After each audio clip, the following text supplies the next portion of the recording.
Christopher Media. Let's make some noise.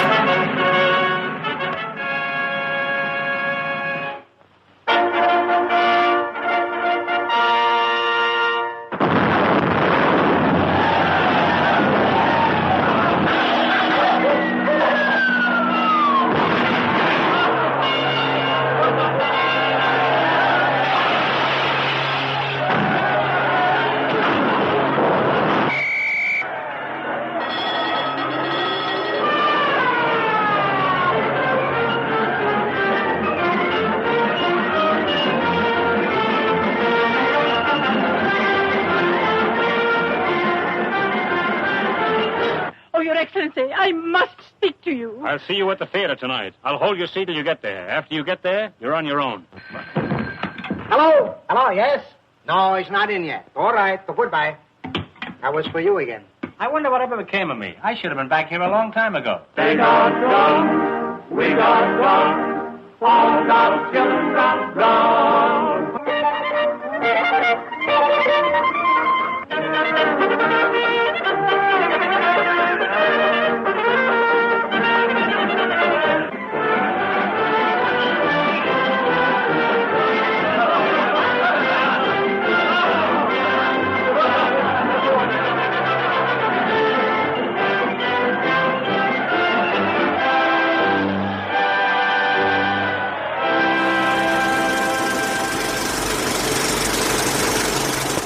Welcome to the Projection Booth. I'm your host, Mike White. Joining me is Mr. Rob St. Mary. I have an appointment to insult Ambassador Trentino, and I don't want to keep him waiting. Also with us this week is Mr. Jon-cross. Well, that covers a lot of ground. Say you cover a lot of ground yourself. You better beat it. I hear they're going to tear you down and put up an office building where you're standing. You can leave in a taxi. If you can't get a taxi, you can leave in a huff. If that's too soon, you can leave in a minute and a half. You know, you haven't stopped talking since I came here. You must have been vaccinated with a phonograph needle. This week we're looking at the 1933 film from Leo McCarey starring the four Marx Brothers, Duck Soup. A send-up of politics and warmongering, Duck Soup is an anarchic collection of sight gags, wordplay, and surrealism. I don't know if there's much to spoil on this episode, but we'll be talking about the whole darn film, so if you don't want to know how it ends, turn off the show, go get a copy, and wonder to yourself why you've never seen Duck Soup. Then come on back and enjoy the show. Rob, when was the first time you saw Duck Soup, and what did you think? Well, it's kind of hard for me to remember exactly when. It's one of those things that's always in the ether. You know, you see bits of it here and there. You see references to it here and there, especially if you're a Woody Allen fan like I am. But I'd have to say it was probably maybe sometime in high school. And I don't even know, like I said, it just seems like it's always been around me. So it's hard to remember the exact time. But in terms of its impact on me, I think it is a brilliant comedy. It still holds up, and it's amazing considering it's over 80 years old. So it's got a lot to offer, and I still think it makes great points about stupidity and war and nationalism and all the things that we don't deal with today, which is amazing. Yeah, all of those problems have been solved, which is fantastic. Yeah, exactly. How about you, John? When did you first see it, and what did you think? The most influential person probably in my early life of coming across comedy, certainly older comedy, was my friend John Wallace and his family. His mom had a sort of VHS collection that had all the Woody Allen stuff, like you were saying, Rob. She was a big Woody Allen fan, so we saw a lot of that. But Laurel and Hardy and the Marx Brothers were sort of both big black and white comedian films that we watched at the time.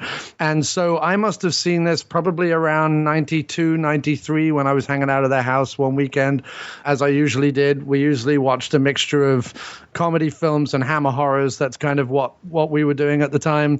What we would have watched this along with several other Marx Brothers and Laurel Hardy movies back at that time. And I remember just, for me, it was always the one-liners. You know, it's I had seen Love and Death, Woody Allen's Love and Death, which is sort of very comparable at around about the same time. And I was just in love with the dialogue. I was in love with the one-liners. I was in love with the surreal elements. I'm a huge Monty Python fan, so making non sequitur leaps in comedy doesn't bother me. If it goes left and then right and then up and then down, it doesn't. That I can follow that, and so I just remember marveling at it. I'm not sure that I was aware necessarily of any of the social commentary or political commentary of the film at the time. I just loved like the guy in the funny glasses with the painted on mustache cracking wise. Really, that was my favorite thing, and then probably the physical comedy second. Can we talk about that real quick? Just Groucho's look. It looks more like electrical tape than anything else. The DVD copy that I have, it looks like he cut a couple of pieces of electrical tape to make a mustache and eyebrows. I think that in this particular film, it's just makeup. It's just black makeup, or it looks like boot polish, like it's kind of shiny. So I don't know, but I think it's just sort of makeup. It obviously wasn't a real mustache. And it's just, I don't know, it's kind of ridiculous. I think that's one of the things that when we get into it, it is so ridiculous. And I think the absurdity at times kind of covers up a lot of the thematic elements. I mean, there's a lot of theme and ideas in here. There's a lot of good satire. And I think in a lot of ways it works like a lot of great comedy does, or a lot of great satire at least, where there's those that can come in and enjoy just the big, broad laughs, and then there's those that can look at it and go, wow, they're making some really good points here. It's funny because the Marx Brothers, I'm sure it was the same for me as it was for you guys, but I knew of the Marx Brothers way before I ever saw any of their stuff. I mean, growing up with Warner Brothers cartoons, growing up watching MASH, I mean, Alan Alda used to do a Groucho-Marx impersonation. Bugs Bunny would do Groucho impersonations. There were send-ups of all the Marx Brothers in the Warner Brothers cartoons. So it was like they were these cultural icons growing up without even ever seeing the movie. Any of their movies, I should say. And then as far as their movies being around, I mean, I remember enjoying them on some levels when I was a much smaller kid, but it wasn't until I probably hit about 18 or so where it finally clicked with me, and I finally said, oh, now I get it. Now I'm getting these jokes. And I think having that diet of the Monty Python in high school and those kind of things really helped prepare me for when I finally sat down and watched some of the Marx Brothers films and said, okay, now I get it. Now I understand what's going on. The wordplay, the surrealism, just the mix of the comedy. And that's one of the things about Duck Soup that I like so much is that there's so many, to your point, Rob, there's so many levels of stuff. There's physical comedy, there's just old school Hal Roach type visual gags. There's some sequences that are played, there's at least two that I can think of right off the top of my head, without any sort of dialogue or really even that many sound effects. So it's just amazing that it can have that, and then these rapid fire exchanges of wordplay, and then just bizarre turns of comedy that they don't necessarily make any sense, but it works all the same. You just throw it all into a pot and something beautiful comes out of it. It's definitely that I think that drew it to me, just the eclectic nature of the film, because I think back as well, like the Warner Brothers cartoons. That's a great comparison as well. I mean, I watched those growing up, and so when I think about that, and I think about Monty Python, and obviously in England we had Blackadder and Fry and Laurie. Fry and Laurie have become bigger now over here thanks to House and various other things. But and then I think of the Marx Brothers, Woody Allen especially, and even some of the Bob Hope road movies. We didn't watch them as much, but they definitely have that kind of quick fire thing as well, and a bit later sort of Albert Brooks and things. But just when I think of the combination of all those things kind of being plowed into my brain from about the age of 5 to 15, it's sort of. It's both wonderful, but it's also kind of overwhelming. But it definitely informs who I like to be now. I'm a Python fan, as you know. We've talked about that before, and we've done Python on the show. You can go listen to the Life of Brian episode. But I think probably the first time that I remember sort of a Groucho impression was Marty Feldman in Young Frankenstein. And I was like, what is he doing? And then, like, after I saw Groucho, I go, okay, now I understand what he's doing in that little bit about, will you help me with the bags? Certainly. You take the blonde and I'll take the one in the tavern. I remember definitely, I grew up watching a lot of I Love Lucy, and so I actually saw the mirror gag done on I Love Lucy well before I saw it in Duck Soup, which was kind of funny that I happened to kind of come across it backwards that way. And again, just seeing these characters. I mean, Chico, Harpo, and Groucho were just these bizarre, like, cultural touchstones of these comic icons, and I had no idea what they were, what they meant a lot of times, and I had no idea why the guy with the blonde wig doesn't say anything. And it just took me a long time before I ever saw them finally in context and saw the way that they worked. And just that chemistry between the three brothers and the four brothers was just amazing to think that you had these so distinct personalities of these guys. And the way that they would play off of one another. I mean, the scenes in Duck Soup of Chico and Harpo just going at it, trading barbs and everything, and just the like I said, that wordplay just bouncing back and forth, and the way that they're just constantly insulting each other. And then just having Harpo there as this kind of like, I don't know, like force of nature coming in and just destroying everything, but nobody seems to mind. Yeah, he's the mime. I mean, it's definite. If you look at the four characters that are in here, I mean, obviously Zeppo is the ultimate straight man. He's sort of the very proper and all of that stuff. He's not as crazy as the other three.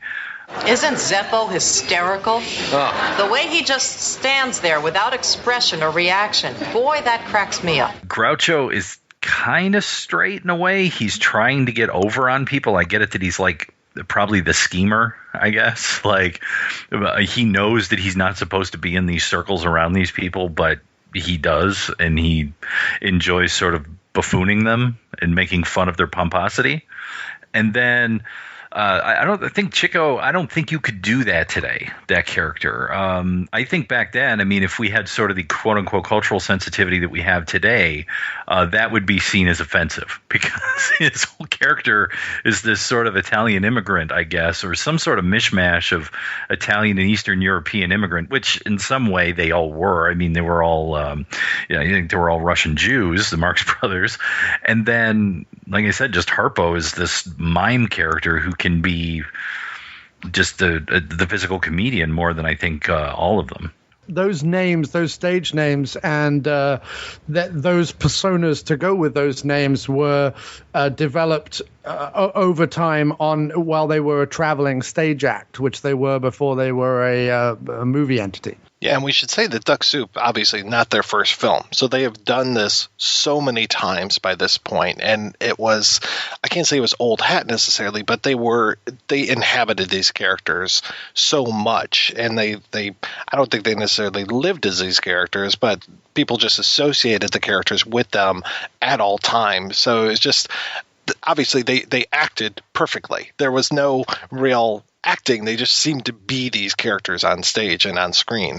They kind of live in that 1930s. There's several different groups of like 1930s comedy. Some are short, some are full features, but I think in a way, a lot of them also, as you were saying, John, all come through vaudeville. So like at this time you have the Three Stooges, you have Laurel and Hardy, and then these guys.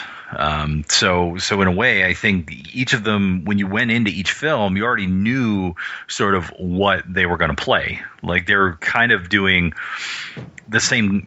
I guess in a way, it's kind of like serials, where you know that Groucho's going to be this kind of thing and Chico's going to do this. It's just what context are they in this time? Like, where are we putting them? The first few Paramount pictures, because I think is this the fourth one or the fifth one they do for Paramount? I forget. I think this is the fifth and final. Yeah, but the first four are all based on stage shows that they'd done previously. And the interesting thing as well around this time, with a lot of people coming out of vaudeville, but also a lot of people coming out of the silent film slapstick world as well, is that there wasn't there didn't seem to be the sort of precious nature that there is today in terms of of jokes and or bits being just of one person or just of one group. We talked about the mirror scene earlier, and obviously the mirror scene is something that has not only been done prior actually to Duck Soup, although not quite in the same way, but is obviously then repeated post it. But it's definitely something that is born out of the theater and was being done by multiple different people at the same time.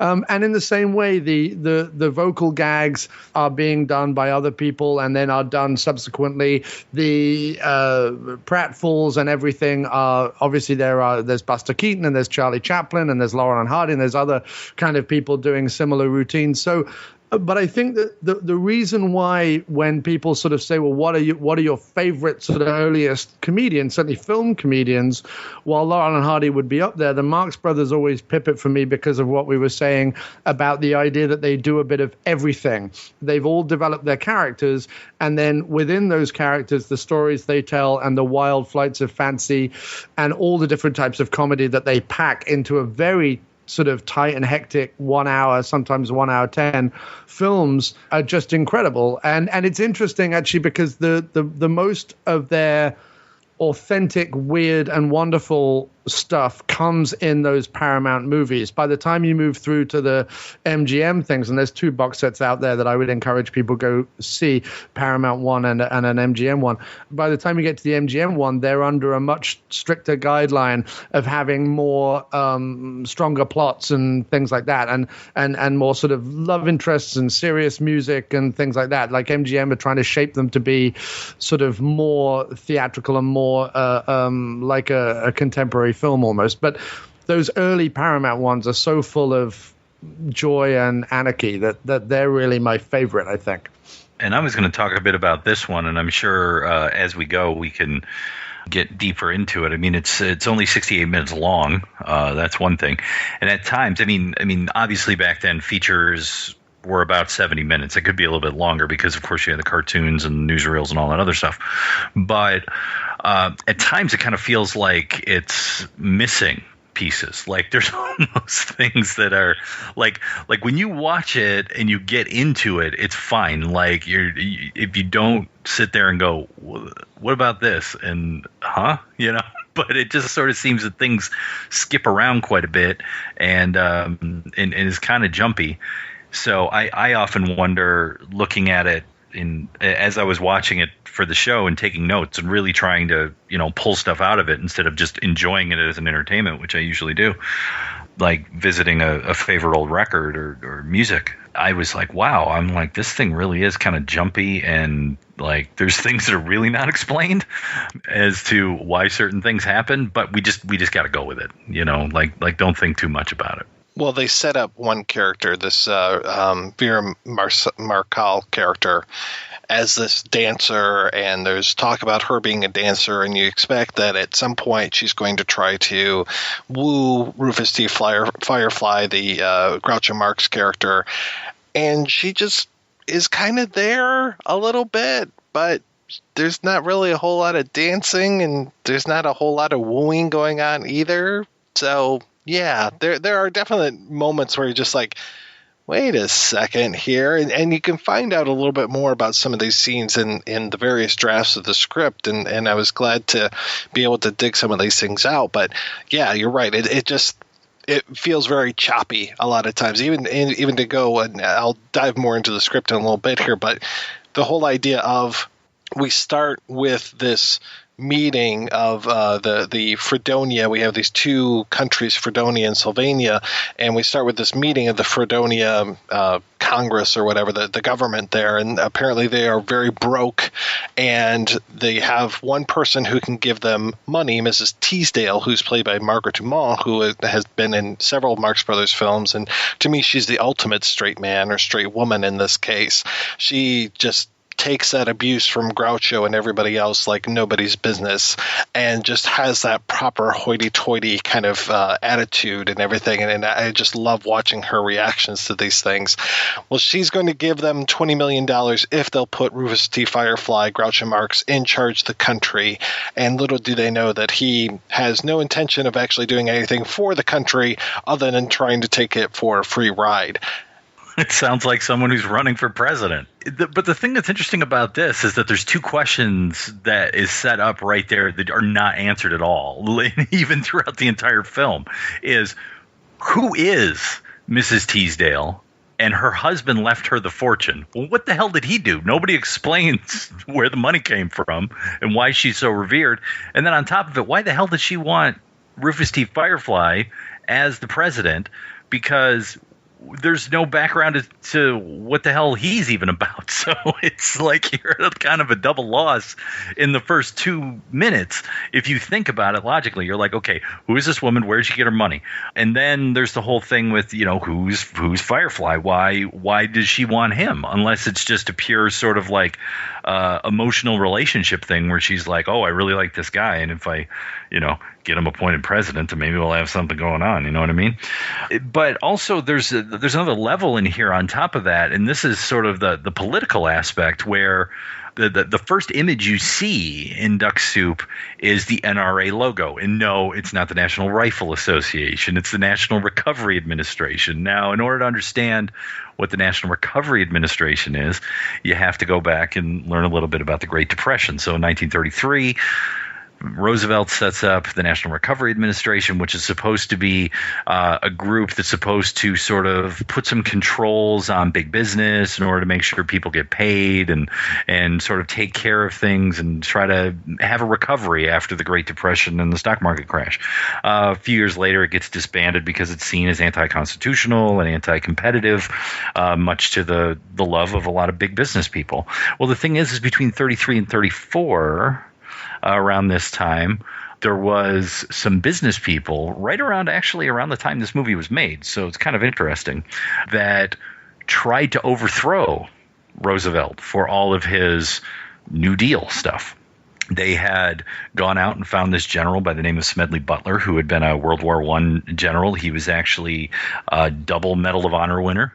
And he eventually came out later in the 30s with a pamphlet called War is a Racket and talked about how basically the military is used for no other reason but to go in and make lots of money for big business.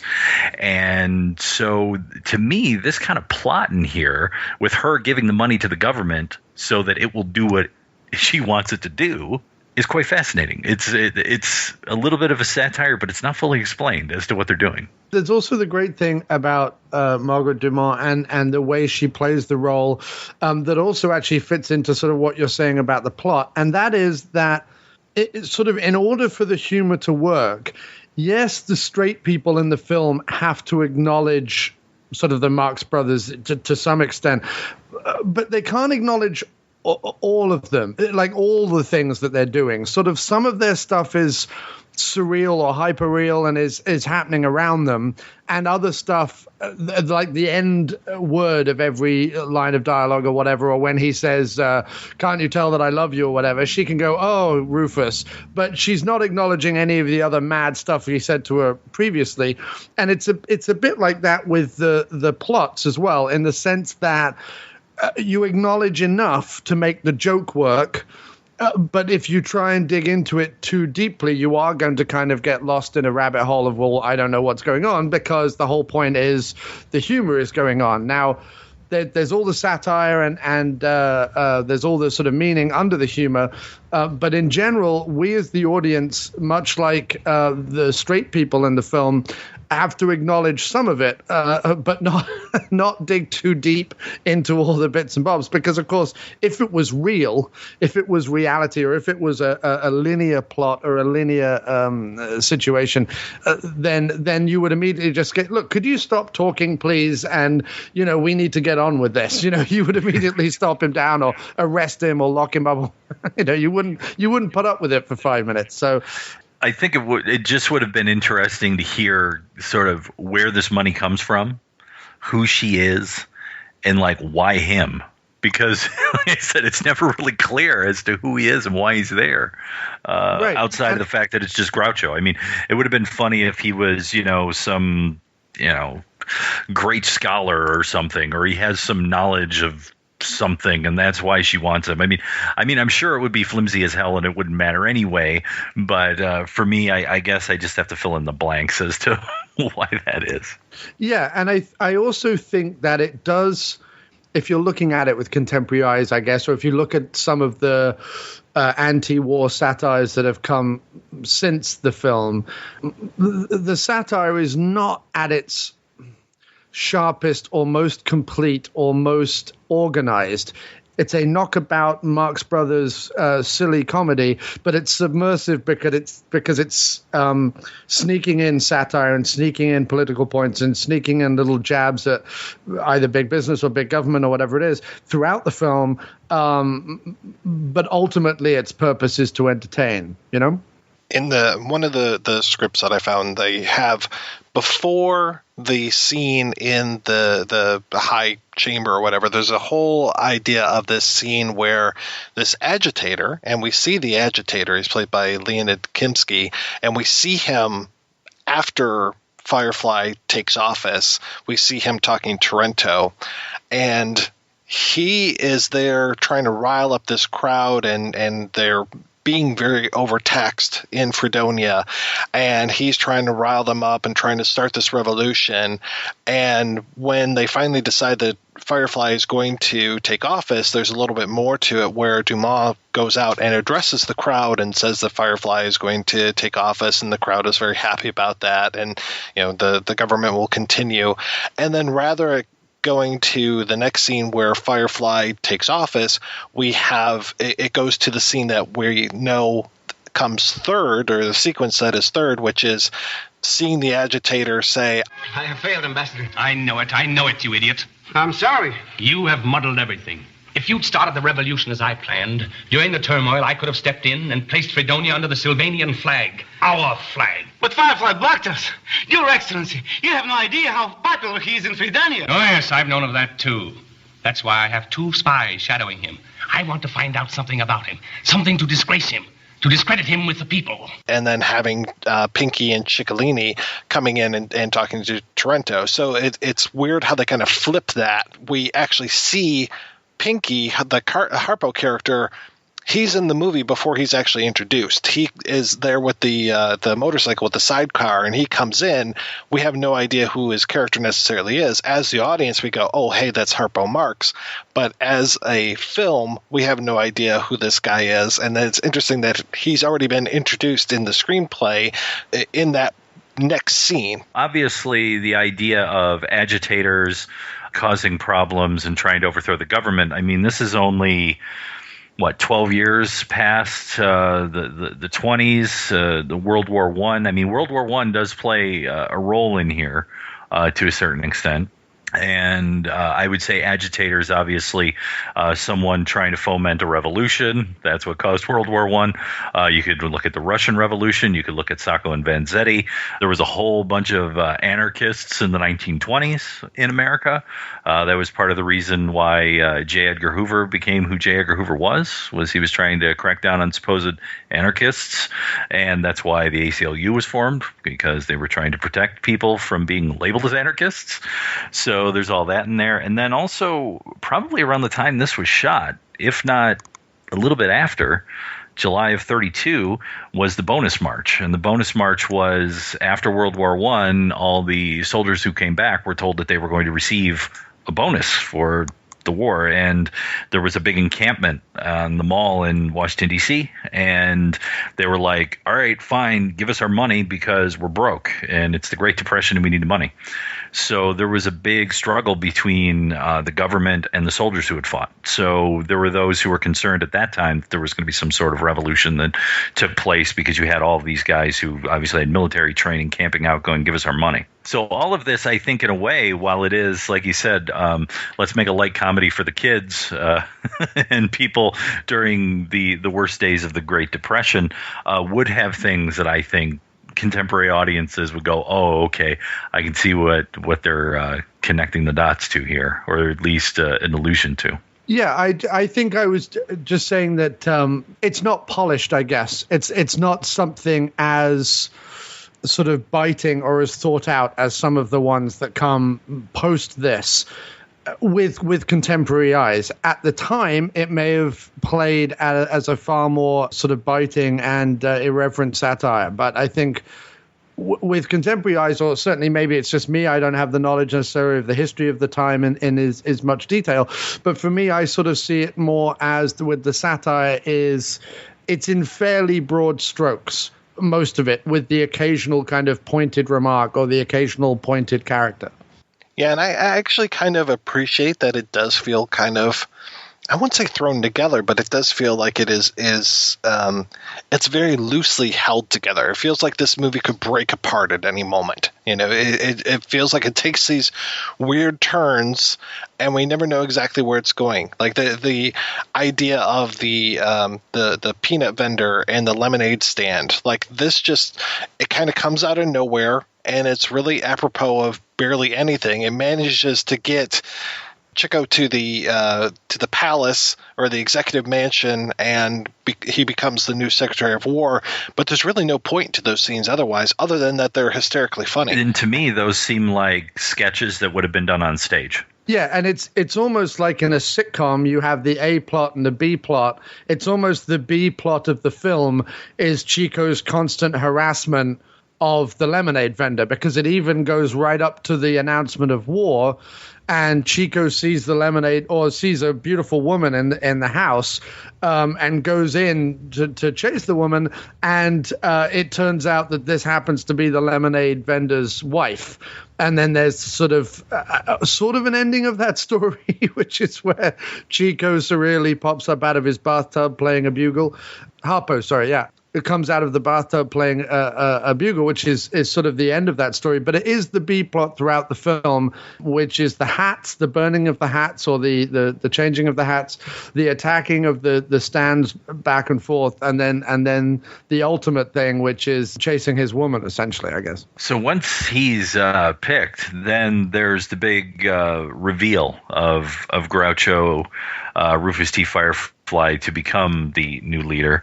And I love how the military lines up. They got their swords out. Everyone's expecting them to walk in and make the grand entrance. But no, for some reason, he's already asleep upstairs, and he comes down through a fire pole, like behind everybody. Such a bizarre thing to do. And yeah, there's a little bit more to that gag as well, where he's not showing up, and Zeppo goes over, and Zeppo at this point in the script, by the way, is Groucho's son. He's not his secretary. He kind of flip-flops in the script between the two roles. And he has a buzzer system, kind of like Trento does, and he wakes Groucho up with a fire bell, and then Groucho has to find out exactly where the fire bell is coming from, and then figure out which pole it is, and then slide down into the right room. And then I love that after he slides down, he sneaks around, and all the guys with the swords are looking up the staircase where he's supposed to come down. You know, they've all got their swords out, and he bothers the guy. He goes, "You expecting somebody?" And he's like, "Yeah." So he holds his cigar up like a sword. And then eventually Margaret Dubois goes, "Oh, you're here. You know, great." And then that leads to, I think, probably because I've seen that section so many times. It's one of those sections like I can just put that section on and watch it through. I don't have to watch the rest of the film, and I'm happy. Like, it's the most exciting, happy bit that I love. It's all the back and forth between them, which John did a little bit of in the beginning, and being introduced to Ambassador Trentino and the Vera Markel. I danced before Napoleon. No, Napoleon danced before me. In fact, he danced 200 years before me. Perhaps sometime we get a chance to dance together, huh? I could dance with you till the cows come home. On second thought, I'd rather dance with the cows till you come home. And then, if it's not asking too much, I think probably the greatest satire of government song ever written for film, These Are the Laws of My Administration, in which, you know, of course, it is Freedonia, so it is the land of the free, but there's a lot of rules in being free. Yeah, and it's nice how in that song, all the rules that Groucho says his administration is going to be against, he is doing. So it's absolutely fine for him to be whistling and smoking and chewing gum and all the rest of it. But if he catches anyone else doing it, then of course they're in trouble, you know, which is again a great kind of commentary on the ruling classes versus the plebs.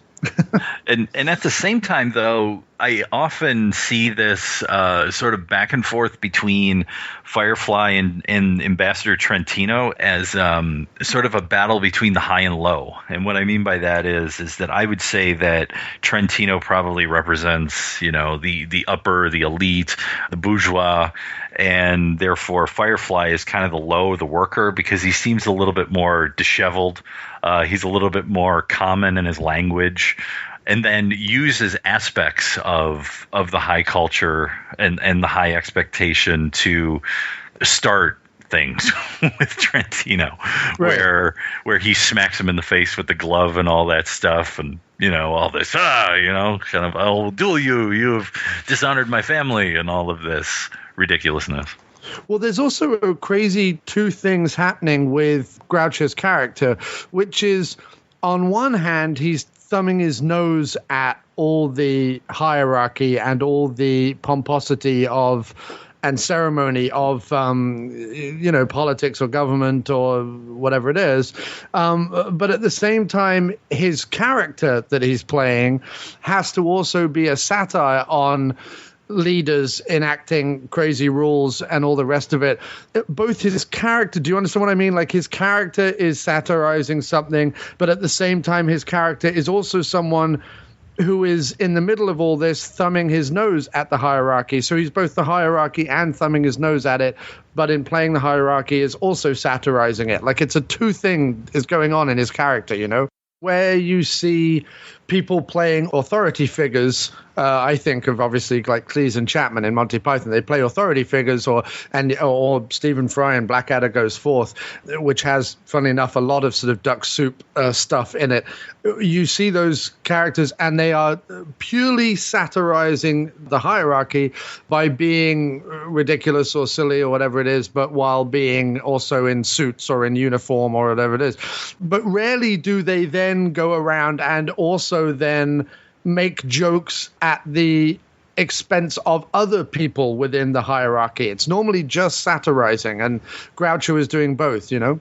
Well, yeah, he is almost always at the losing end when it comes to his conversations with Ciccolini. When he gets appointed Secretary of War, I mean, their exchanges, Ciccolini really is... Well, they're insulting each other all the time, but as Groucho is the quote-unquote authority figure, he should be getting the upper hand, but he really isn't. He's getting insulted just as much as Ciccolini is getting insulted. In fact, I think Ciccolini gets the better of him, especially with that riddle about... What is it? Got a big black mustache, smokes a big black cigar, and he's a big pain in the neck. Now, don't tell me. Has a big black mustache, smokes a big black cigar...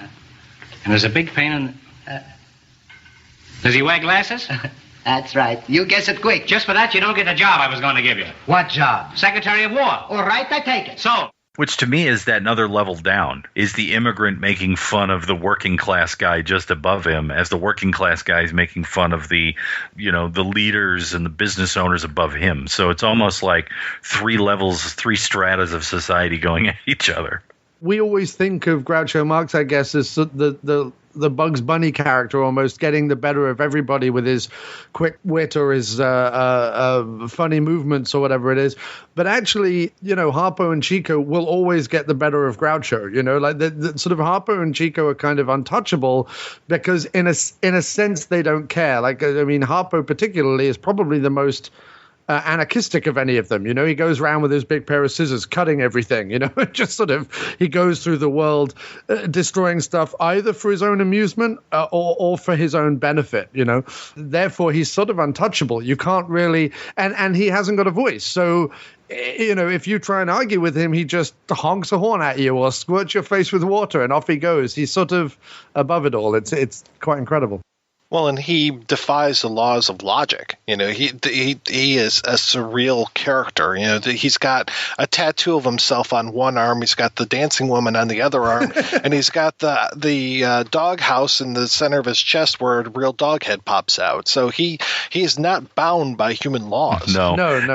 And for some reason, when I think of Harpo as you're explaining him as sort of the ultimate anarchist, because he's just, you know, not bound by any rules or expectations, I got this voice of Michael Caine in my head for some reason. Some men aren't looking for anything logical, like money. They can't be bought, bullied, reasoned, or negotiated with. Some men just want to watch the world burn.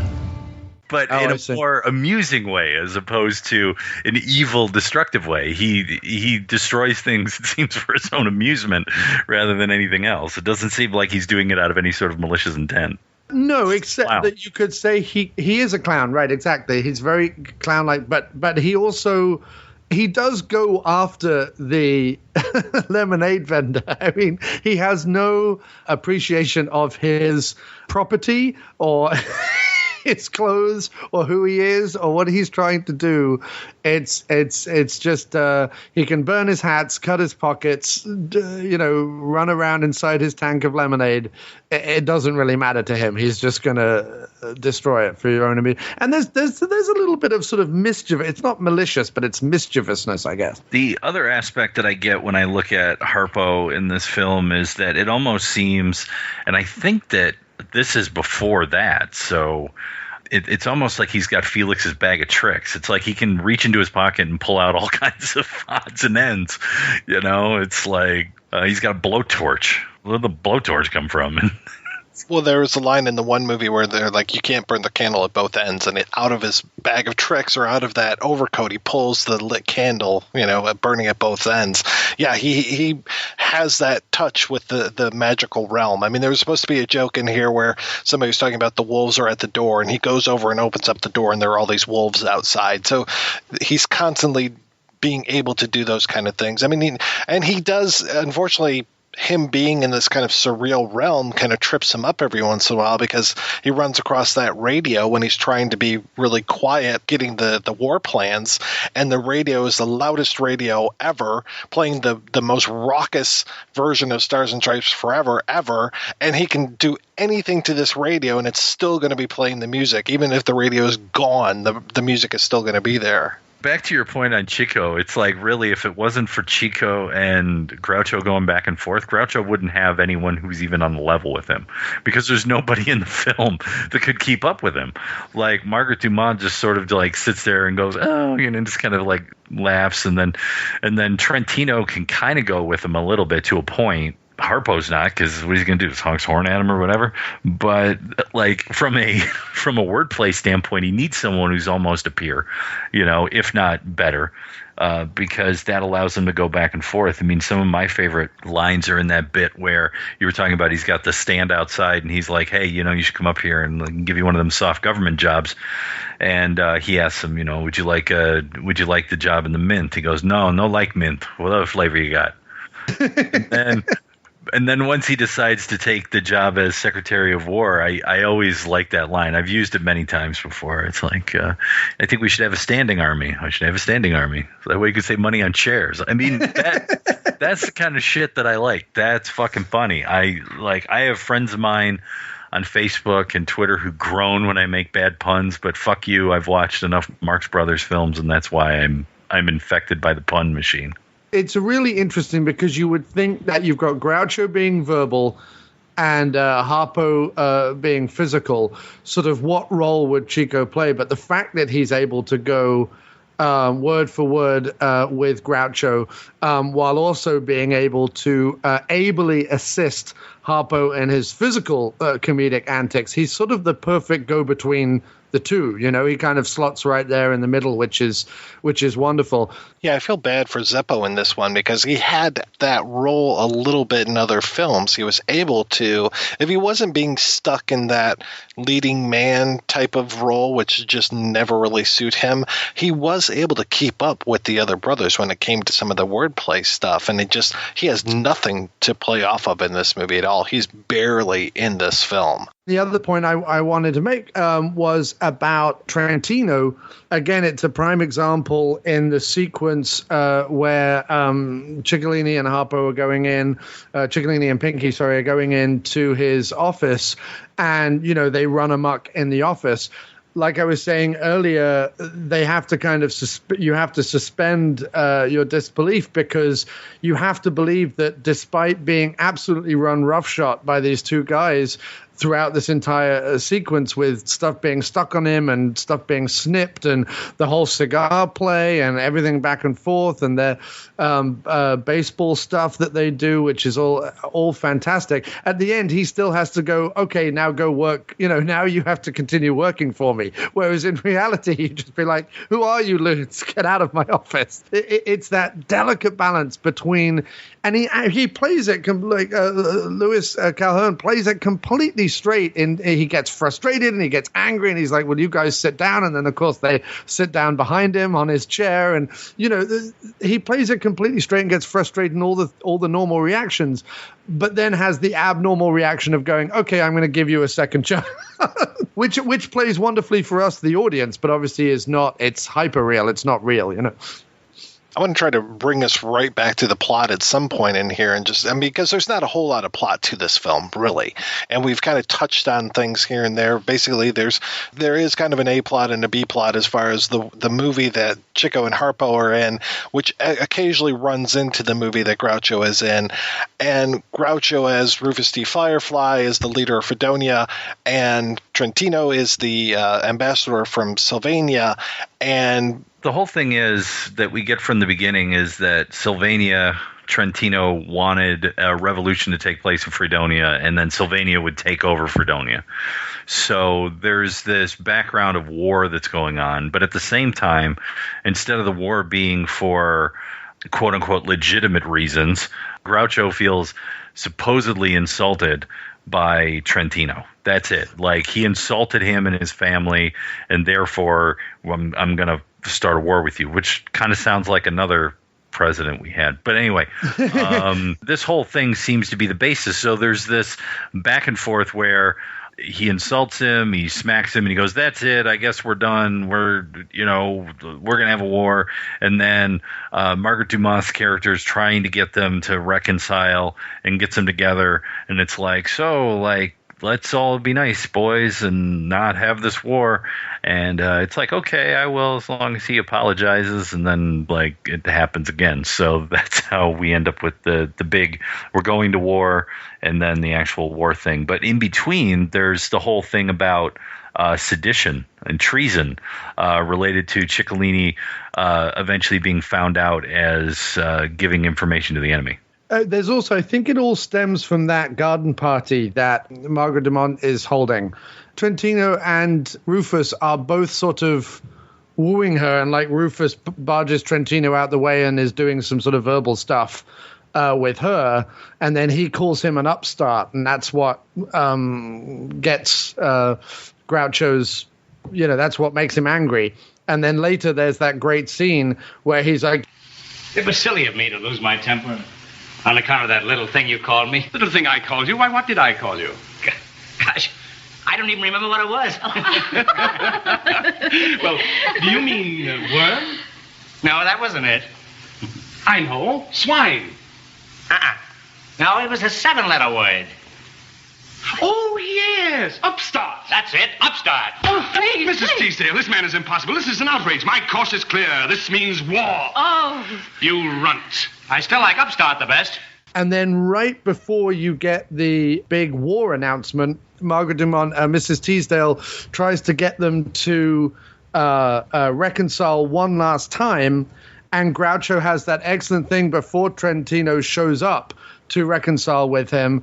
Groucho does that big thing where he talks himself into a frenzy. And he's like, I will offer him my hand. And then he says, but wait a minute, what if he rejects my hand? And then he plays out the scenario of what would happen if he rejects his hand. And then the moment Trentino walks in, he goes, reject my hand, would you? And slaps him around the face. And then Trentino says, okay, third strike. And now we're at war. But it is, I think, a comment on petty egos, stupidity, vanity, lust for power, all that kind of stuff that in reality leads us to war, or at least conflicts, I guess. Yeah, and there is that B plot of the war plans, as you were saying, Rob, the whole idea of the sedition, which really, I mean, you could cut that stuff right out of here, but it's so much fun at the same time. And that's what leads us to the break-in at the house, where it took me a long time before I realized that Dumas and Firefly, Teasdale and Firefly, are just right down the hall from each other. I was thinking that they were in different buildings, but apparently they're all in the executive mansion, and that's what is being broken into. And that's what leads us to the amazing mirror scene of both, it can't get any better when you have both Chico and Harpo dressed up as Groucho and running around. And then I love when Chico is trading lines with Mrs. Teasdale, and she thinks that he's gone off to Italy and now he has this fantastic accent. So she gets that great funny line where she says, you've got it down, like it sounds very authentic or something like that. She gets to say, oh no, you've got the dialect perfect, I think is the line. And then of course Harpo, who can't talk, and then he still has his horns in his stomach. So at one point, even though he's dressed as Groucho, he's communicating with horns. But the whole sequence where they break into the house, you have the noisy radio that you talked about earlier, which is fantastic, and then you have the sequence in the bedroom with Margaret Dumont basically becoming overwhelmed and just wanting a glass of water, and all three Marx Brothers are, Chico's under the bed, and then Harpo comes in, and Harpo goes out, and then Groucho comes in, and all that interplay is going on, which is fantastic. And then, like you say, it culminates in the famous mirror sequence. But that whole middle section of the film, which, like you say, plot wise is not really important, other than it then leads to that wonderful court sequence with Ciccolini and Groucho in court, which is just, it's tremendous. Court sequences are ripe for comedy anyway. There's some great, I think it's Airplane 2, isn't it? Where they do some fantastic court jokes and court stuff, and but yeah, that all culminates in that, and it doesn't help the overall plot, but it does allow for two great set pieces. I flew with Stryker during the war. I'll never forget the night we bombed Macho Grande. Stryker was a squadron leader. He brought us in real low, but he couldn't handle it. Buddy couldn't handle it. Was Buddy one of your crew? Right. Buddy was the bombardier, but it was Stryker who couldn't handle it. And he went to pieces. Andy went to pieces? No. Andy was the navigator. He was all right. Buddy went to pieces. It was awful how he came unglued. How he came unglued? Oh, no. Howie was a rock. The best tail gunner in the outfit. Buddy came unglued. Andy bailed out? No. Andy hung tough. Buddy bailed out. How we survived was a miracle. Then Howie survived? No, afraid not. We lost Howie the next day. Over Macho Grande? No, I don't think I'll ever get over Macho Grande. Once they get into court, it is this whole thing where Groucho will set up something and then Chico will knock it down. War would mean a prohibitive increase in our taxes. Hey, I got an uncle lives in Texas. No, I'm talking about taxes, money, dollars. Dallas. That's where my uncle lives. Dallas, Texas. And then there's one line where Groucho just sets up something, and it's so complex that there's no way that Chico can take it apart. Look at Ciccolini. He sits there alone. An abject figure. I object. I say, look at Ciccolini. He sits there alone. A pitiable object. Let's see you get out of that one. The best line was, gentlemen, Ciccolini here may talk like an idiot and look like an idiot, but don't let that fool you. He really is an idiot. I implore you, send him back to his father and brothers who are waiting for him with open arms in the penitentiary. I suggest that we give him 10 years in Leavenworth or 11 years in Twelveworth. And then Ciccolini goes, I'll tell you what I'll do. I'll take 5 and 10 in Woolworth, which is absolutely incredible. Just sitting down to write that and come up with that is absolutely phenomenal. And then, of course, you get the kind of, it's a great joke, but it's also groan-worthy, the one about that's irrelevant. And he goes, irrelevant? Hey, that's the answer. There's a whole lot of irrelevance in the circus, which is just tremendous, but it's also kind of wah-wah. But, that whole sequence sequence in the court with their back and forth. And again, it's both wordplay, but it's also surreal, but it's also clever. Like, it just, everything about it I'm in love with.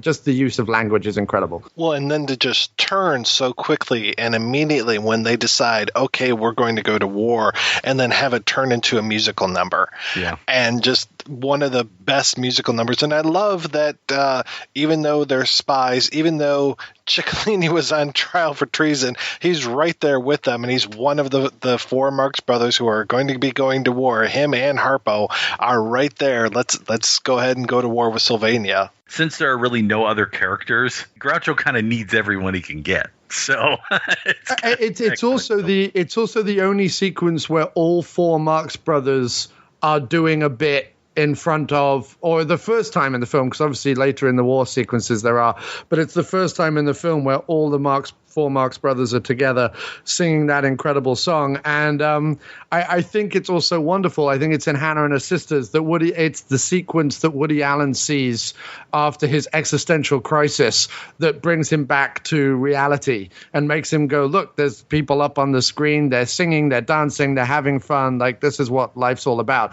And it's both a wonderful moment of joy and fun and silliness and all the rest of it, but they're also gearing up for war. Right. It's a great juxtaposition. The other thing that I read, and maybe the interviews can help to explain if this is true or not, is that much like we had talked about before on Song of the South, there was some concern with the minstrel aspects of this song and dance number and how it may be offensive today, and that they were talking about actually trimming part of it out. There's actually two references in here to things that I think would probably be like, that's kind of, we might want to change the wording on that. One is, as we were talking about before, the back and forth between Trentino and Firefly, in which Firefly says that the Headstrongs are on the Armstrongs and this and that, and that's how darkies were born. And the use of the term darkies, but that's actually a song that was in a musical. I had to look that up. And it was that's one of the jokes that's one of the jokes that flies right by my ear, because while I understand that the slur, I don't get the reference. Which I looked up, and it was Kate Smith, who was best known that during World War II for singing what was it, God Bless America or whatever, was like the big version. But also Paul Robeson had recorded a version of this song. And apparently it was a satire song. It wasn't supposed to be, taken seriously. So, and then the whole thing with the minstrel aspects, with them, singing with an accent and all that stuff while they're playing the banjos and that. Yeah, okay, you can say that's minstrel show, but at least you're not doing blackface. So I don't understand. I don't necessarily see that as offensive in the way that, like, we've talked about blackface on the show before.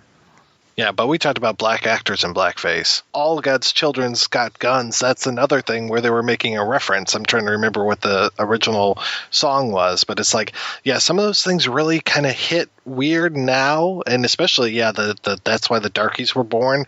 It's just like, what the hell does that mean? What? Yeah. And it just comes out of left field, and it's just like, okay, in 1933, that would have meant something completely different than it does right now. Yeah, they got guns, we got guns. It's from an old spiritual that's All God's Children Got Wings was the name of it, and it was considered for deletion out of a DVD release, really, later on, for fear of offending African Americans. But I mean, I'm not one for that. I don't think you go back and edit books. You shouldn't go back and edit movies. They are what they are, and they are a period of their time, Yeah. And then, of course, in the lead up to the actual, I guess, sort of battlefield scene, which is mostly just them holed up in a house, firing out a wall. You have all these references to other American wars, such as the Revolutionary War with Paul Revere's Ride and things like that leading up to it. And then, of course, you get into the house, and then there's the great line when they're fighting, when Teasdale shows up. Remember, you're fighting for this woman's honor, which is more than she ever did. And it's odd. I don't know if it informed it or whether it influenced it, but the ending, in a weird way, although it doesn't break the fourth wall in the same way, feels a bit like the ending of Blazing Saddles, in the sense that any reality that was anchoring the movie completely goes out the window. Like even in this movie, which has the flimsiest of realities, all of that goes out the window. You know, every time we cut back to Groucho, he's wearing a different uniform. The stock footage they use is a combination of all different things. At one point, he says, people are coming to our aid, and you see absolutely everything from dolphins in the ocean to people on bikes to monkeys climbing out of trees. All reality is suspended at this point, and it becomes a frantic deconstruction of, so like you say, all wars and the silliness of it all, you know. I mean, really, the closest you can get to some of this stuff. I mean, even from John, when you're talking about, or Rob, when you're talking about how he comes down the pole and he's there with the his cigar up and he's like, you know, what are we waiting for, kind of thing. I mean, that's totally Bugs Bunny. You know? I was going to say the same thing. What are you doing, Doc? Yeah, I was going to say the same thing. When the bad guy is looking down one hole and Bugs Bunny comes out of another hole and comes up behind him, you know, that kind of thing. That's completely that sort of humor. Yeah. And this, when they call for reinforcements and it's all this bizarre stock footage that just suddenly gets cut into the movie. I mean, I'm not saying that Warner Brothers were doing it first or anything, but it just reminds me of a cartoon. It reminded me of when America declared war against Bugs Bunny because he was doing all those awful things like sawing Florida off and casting it into the Gulf of Mexico. And there's all the army and everybody coming, you know, the cavalry, everybody is coming to get Bugs Bunny. It's just one of those weird moments. And it just, you know, it takes this movie into this kind of living cartoon realm, which I think it's very comfortable living in. It is odd to see surrealism, to some extent, surreal humor, especially in the modern day, kind of either take a back seat or be relegated to kind of pretentious art films that are allowed to kind of go off and be surreal just because look how clever we're being, rather than it being funny surreal. And really the only comedies I see doing that in terms of not sticking to any kind of one solid reality and being ridiculous and being surreal and being joyful is probably something like Anchorman. Is probably an Anchorman 2 are probably the last two that I can think of that are really just crazy for the sake of being crazy. Most comedies sort of post the 80s really kind of have to stick to whatever reality they are built up to be in the first place, if that makes any sense. But speaking of reality, even though it's going off the surreal deep end at the end here, it does still land some really good points against war, one of which being who wants the rare privilege of sacrificing his life for his country? And then they draw straws. That is like, if you put that line in a film today, I think you would get a lot of right-wingers who would go, hey, you know, what's the matter with you? You're bringing down the military. You can't say things like that. People who sign up and fight, they're heroes. You really can't say a lot lately. Like I'll say a joke either on Facebook or in person, about something as innocuous as cyclists. You know, you go, oh, bloody cyclists. They don't, obey the crosswalks or whatever. And I'll get a string of opposition to people like, well, they're saving the environment and they're, better than people driving cars. But you cannot literally say anything about anybody anymore, even in a jokingly cynical and nihilistic way.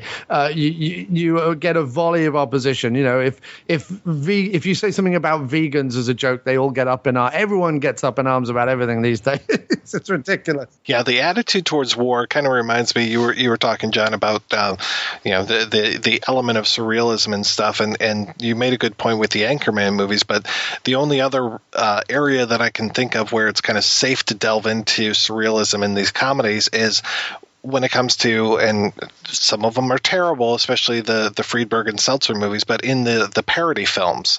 And that whole idea of this, the attitude towards war really reminds me of something like a Top Secret, and right. I think that might be one of the last great things where we were parodying war outright. And this thing seems like one of those things where it's like, okay, who has the honor and privilege of sacrificing themselves, and here comes dead meat, or I know that was a Hot Shots reference, but it's just like that seems to be the area where we can really go all out, and because we are parodying stuff, we can be as nasty or as politically incorrect as we want to be with this. Yeah, and you do see those parodies from their heyday, whether it's the first Airplane movie or Top Secret or the first Naked Gun movie, whatever. You see them slowly come apart to the point where they are just a series of the worst possible sketches you can imagine from the worst possible sketch show, strung together by not even a loosest of themes. The strongest parodies are the ones where you either take a film genre and or character aspect or whatever it is and play it out for all it's worth. And you can be surreal, like you say, the Anchorman ones or Hot Shots or Naked Gun. You can be surreal within that, but at no point does Frank Drebin stop being Frank Drebin. There's still a through line. Whereas in these latest parodies that are just awful, people do completely ludicrous things for no other reason other than a crass boob joke, and it just doesn't. None of it means anything anymore. It's just noise and awfulness. Boy, we sound like a bunch of old men, don't we? No, I think we sound like a bunch of enlightened individuals. Yeah, I love Groucho's hats in that last bit. I love his uniforms, and I just I want to say even the outside of the house that they're in seems to change from time to time, and it doesn't adhere to anything whatsoever. And some of those outfits that he's in get more and more ludicrous. I mean, that one where he's got the big black Russian hat on and everything. It's just like, this is amazing. Is that meant to be a beefeater hat, like a big English beefeater hat? The soldiers that guard Buckingham Palace, because they have big black hats like that. And what I found the funniest about that sequence is that Groucho can barely keep it on his head. Like the way he's having to walk and move around the set is at such a sort of stooped level because this hat is just so large and unwieldy. And that kind of adds comedy to the sequence. I think the house they're in blows up twice, or at least they use the same footage of the same house blowing up twice.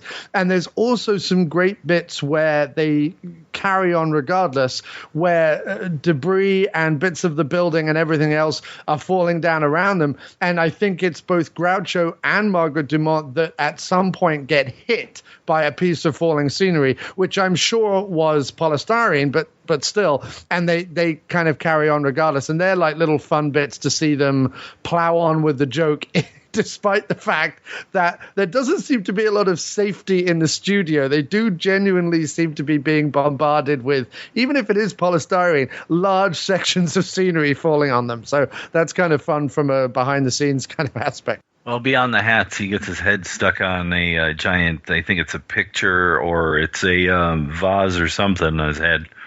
And then, oh, God, yeah. And then they draw his face on it. And then stick that little firework up in there to blow it up. Yeah, which again, I was just like thinking of a stick of dynamite in a Warner Brothers cartoon. Yeah. I was surprised he didn't have black soot all over his cheeks when it exploded. And then when the war is finally, I guess, won and Trentino is captured, he's basically sort of put in stocks to a certain point and then pelted with, rotten fruit. So it's kind of the final comeuppance, I guess. Until Margaret Dumas starts singing the Fredonia theme and she gets pelted. It's a gag you see coming, but it's so wonderful. It's just tremendous. But there's also that great sequence where Harpo gets locked in a cupboard and because they think he's going outside, and in fact he goes into a cupboard full of fireworks which proceed to just kind of explode around him.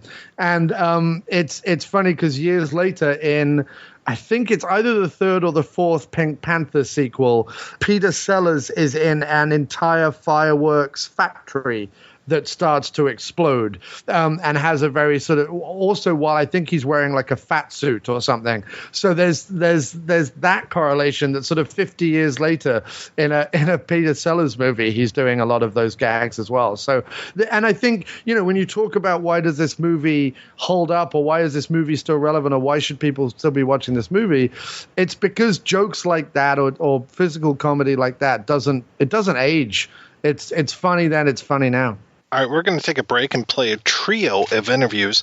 The first is with Robert Bader, the author of Groucho-Marx and Other Short Stories and Tall Tales. The second is with Bob Whitey, producer of Marx Brothers in a Nutshell. And the third is with Joe Adamson, author of Groucho, Harpo, Chico, and sometimes Zeppo. And we'll be back with those right after these brief messages. Movies need only three things: badasses. You tell me who you want done, and I'll do the hell out of it. A chick with drive who don't take no jive. Boobs. Do you know that the female breast, known to be the source of life since Eve, can be deadly weapons? And body counts. Body count. The mathematics of murder and menace. The BB and BC podcast is your source for exploitation film discussion of B-movies.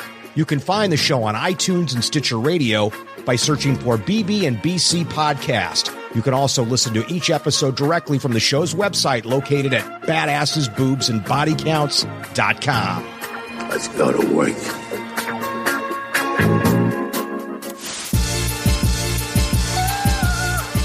I don't know how he does it. I mean, the guy does books, he writes reviews, he's on the show every week with me. I'm talking about my humble podcast partner, Mike White from the Projection Booth. Hey, it's Rob St. Mary. I just wanted to let you know, Cinema Detours. Mike's new book is out. It collects a bunch of reviews that he's done over the past decade or so for various places here and there, and you basically want to pick it up, and I'll tell you why. Because some of those older reviews, the movies that you have seen, it's kind of like chatting with an old friend. And then the movies that you haven't seen yet, well, Mike will add about another 100 to 150 movies that you're going to have to see before you die. You can give him a wedgie or something next time you see him. You can thank him for that one. It's Cinema Detours. You can get it over at our website, projection-booth.com. You can get it at amazon.com, and you can get it in either paper form, if you're old school, or you can get it for your Kindle and your e-reader. So there's no reason to detour Cinema Detours. From Mike White, and of course, you can always learn more about what we do, about the books, and everything else at projection-booth.com. Hey, Projection Booth listeners. I'm Chris Stashu, a writer. And I'm Sean Liang, an actor. And we are the hosts of the Culture Cast. Twice a week, Sean and I sit down and talk movies new and old, often centered around monthly genres. We also talk with people who were involved in the films themselves, like Jack Black, Doug Jones, and my favorite was Adam Green. Our guests truly span the gamut of film. We also have weekly guest co-hosts, including the host of the podcast you're listening to now, Mike White. He has joined us on some of our cinematic adventures and follies, including when we talked about the John Cusack classic 2012. So, if you're looking to fill the time between Projection Booth podcasts with more film musings, then check out the Culture Cast. That's culture with a K on any podcast apps, iTunes, or over at cultureshock.com/culturecast. Let me recommend founditemclothing.com for the best way you can get your geek on. Found Item Clothing has everything to proudly display your nerd love, from Star Wars to Star Trek, from TMNT to BTTF. From S to XXL. And with Halloween right around the corner, Found Item Clothing has a wider range of costumes, from Snake Plissken to the Dude. From Snake Plissken to the Dude. From Snake Plissken to the Dude and everything in between. And everything in between. Visit founditemclothing.com today. Before it's too late.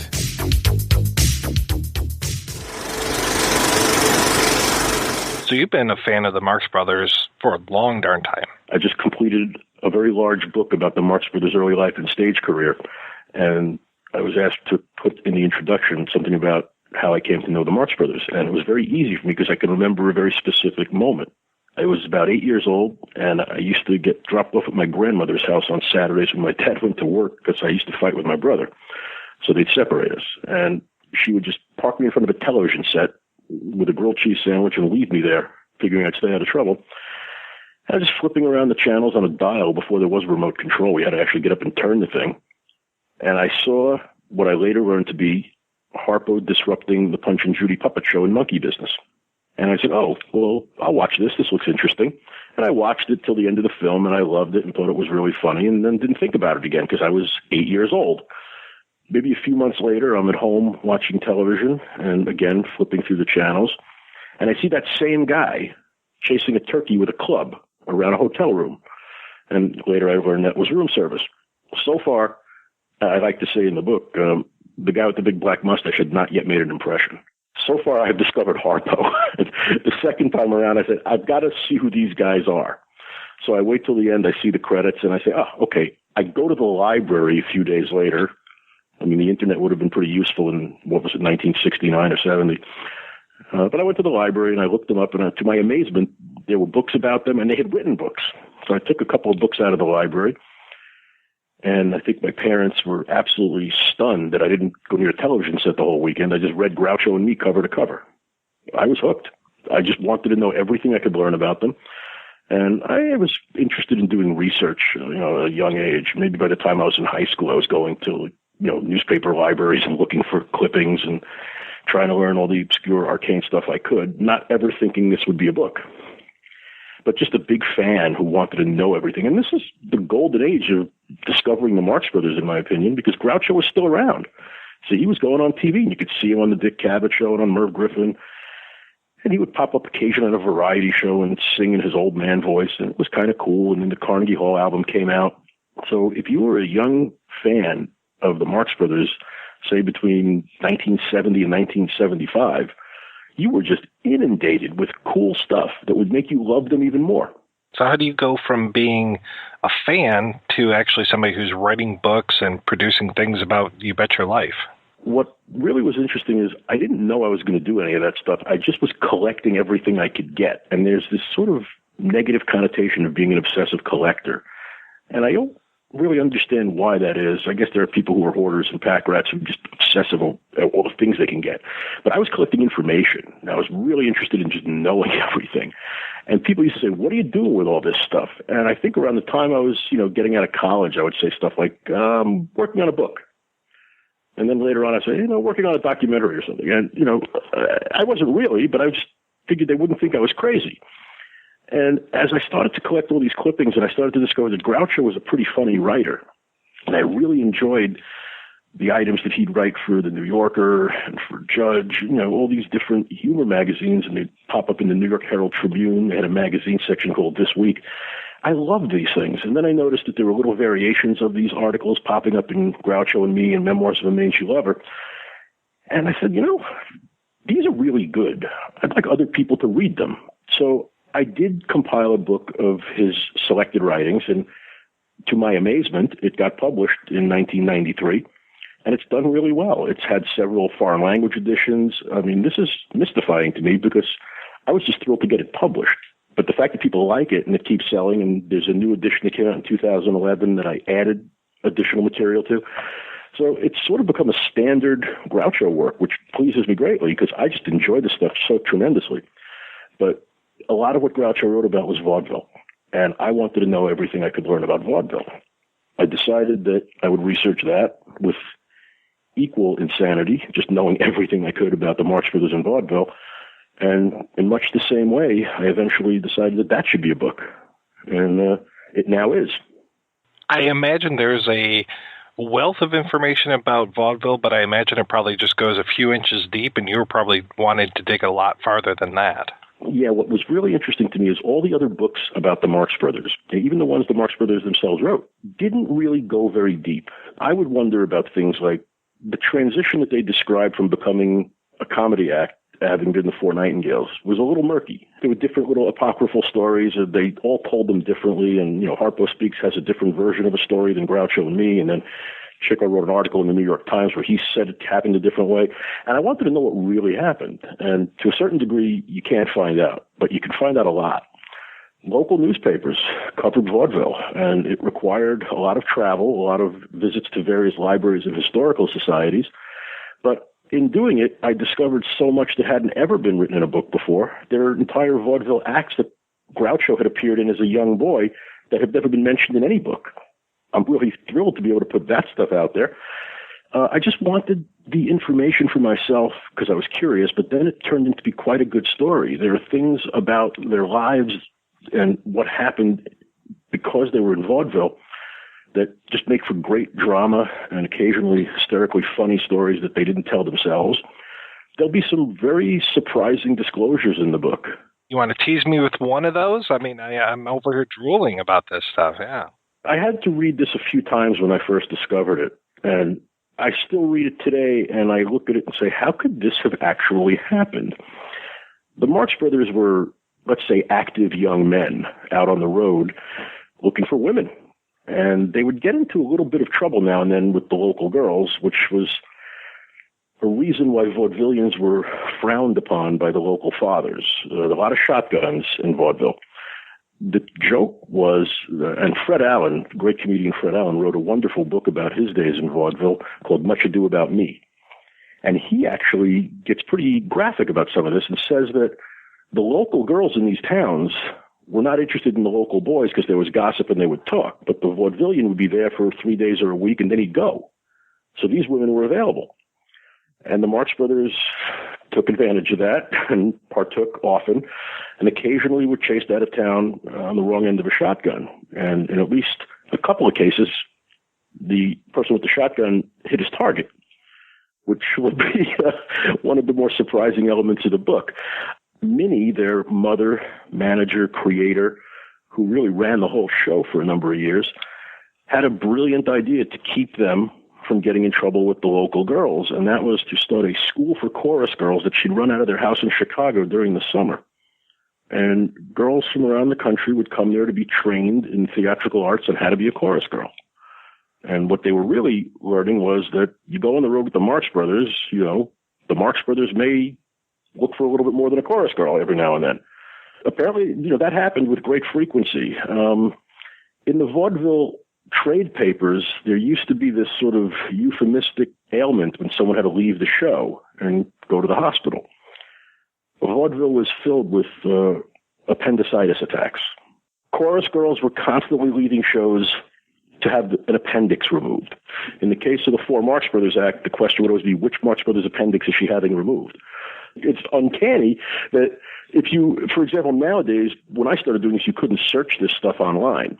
But now you can go search things like Variety and the New York Clipper. And if you just search the word appendix or appendicitis, boy, you're going to see that every chorus girl was getting this. It didn't seem to affect men. In one case, a girl who was in the Marx Brothers show for a few years was dating Harpo. They were quite a serious item. And she was expecting to get married. And the family didn't want to let Harpo marry this girl because they had some interesting reasons, which that I won't share. That'll make you read the book. She left the act and sued him for breach of promise and brought him to court in Chicago in 1915. So there was some interesting activity going on there. And, Groucho gave an interview on the Cabot Show where he talked about a little bit of this. And he said, we got tired of the girls in the act. We were looking for fresh stuff, and we'd go out into these towns and find these girls. So, Minnie's plan was a disaster on many levels, but mostly because, they were traveling with a dozen girls. There were four of them. They got tired of them. How young were they when they started in vaudeville? Groucho was just shy of his 15th birthday when he answered a classified ad and got his first job in something called the Leroy Trio. And he was with another young guy named Johnny Morris, who had a career, actually. He ended up doing a lot of extra work and small supporting roles in Hollywood. He worked through the 40s, 50s. He's in Lil Abner, the version from the 40s with Buster Keaton. So Johnny Morris was kind of a known guy, not a big famous guy, but he worked steadily in vaudeville for many years. And he and Groucho got a job with Gene Leroy in the Leroy Trio. It was a short association. They just did a brief tour in the summer of 1905. Groucho made his show business debut in Grand Rapids, Michigan, and he got stranded in Denver, Colorado when Leroy skipped town. He's the youngest. Gummo joined Groucho in 1907 in The Three Nightingales. Groucho had been in a play and did a couple of other small acts. He was a couple of years younger than Groucho. So at that point, when they did The Three Nightingales, Groucho was 17 and Milton's 15. So they both got in around when they were 15. And Harpo came in a little bit later. He was almost 20 when he first got on stage. And Chico had been working as a song plugger and done a little bit of vaudeville without his brothers with a couple of different partners early on. Around 1911, he was with three partners in one summer. He kept going through them. One of his partners was the Marx Brothers' cousin, Lou Sheen. And he is the partner that was with Chico when he made his first news on the front page of a paper in Indiana. And he didn't get on the front page of this newspaper for anything to do with show business. He had apparently met a nice young girl, and when he left town, he decided to take her with him. yeah, the girl's fiance and family frowned on that. What was kind of the range of ages between Groucho and the youngest one? And was the youngest one Zeppo? All the Marx Brothers were born between 1887 and 1892, except Zeppo was sort of a surprise in 1901. I didn't realize until recently just how old they were when they finally broke into movies, and just, I mean, Groucho was what, almost 40 years old for Animal Crackers? The thing that is really striking, and this is what really got me interested in their theatrical career early on, is that we first get a look at the Marx Brothers. They're well into their 30s and 40s, and they had been on stage for, 25 years at that point. And so, Groucho started in 1905, and that first movie was shot in 1929. They've had a long career. For many people in vaudeville, their career ended and they went into another line of work by that point. But the Marx Brothers persevered. They stuck around and they survived vaudeville more than anything else. They got kicked out of vaudeville. They were blacklisted a couple of times. They did not necessarily play by the rules. By the time they got their first big break in legitimate theater, they were out of options. They couldn't work in vaudeville anymore. So when sound movies came along, that was a blessing for them. They were in the right place at the right time. But again, they were very experienced and had a lengthy stage career, and movies came to them late in life. Now, you mentioned Gummo a little bit earlier. Why was it the 4 Marx Brothers rather than the 5 Marx Brothers that we were seeing? There was a point in the summer of 1915 when they were the 5 Marx Brothers. They did actually go out on the road, did a tour mostly in the state of Michigan, where they were a quintet. And Minnie's plan always had been for them to be the 5 Marx Brothers. But Zeppo was the one that they were trying to at least keep in school for a little while, mostly because he was running around the streets of Chicago as a juvenile delinquent. By his own admission, Zeppo was packing a gun when he was about 14. And he was stealing cars, and he was getting in all kinds of trouble. In fact, I have a little piece in the book. There's an incident that happened when they were living in Chicago where a lifeguard was reprimanding Zeppo at a beach, and the other Marx Brothers came and beat the guy up and got arrested. He was a tough kid. So she tried to get him in the act, and by the time he was really ready, I mean, Gummo wanted out. Gummo never really wanted to be in the act. He was actually a stutterer.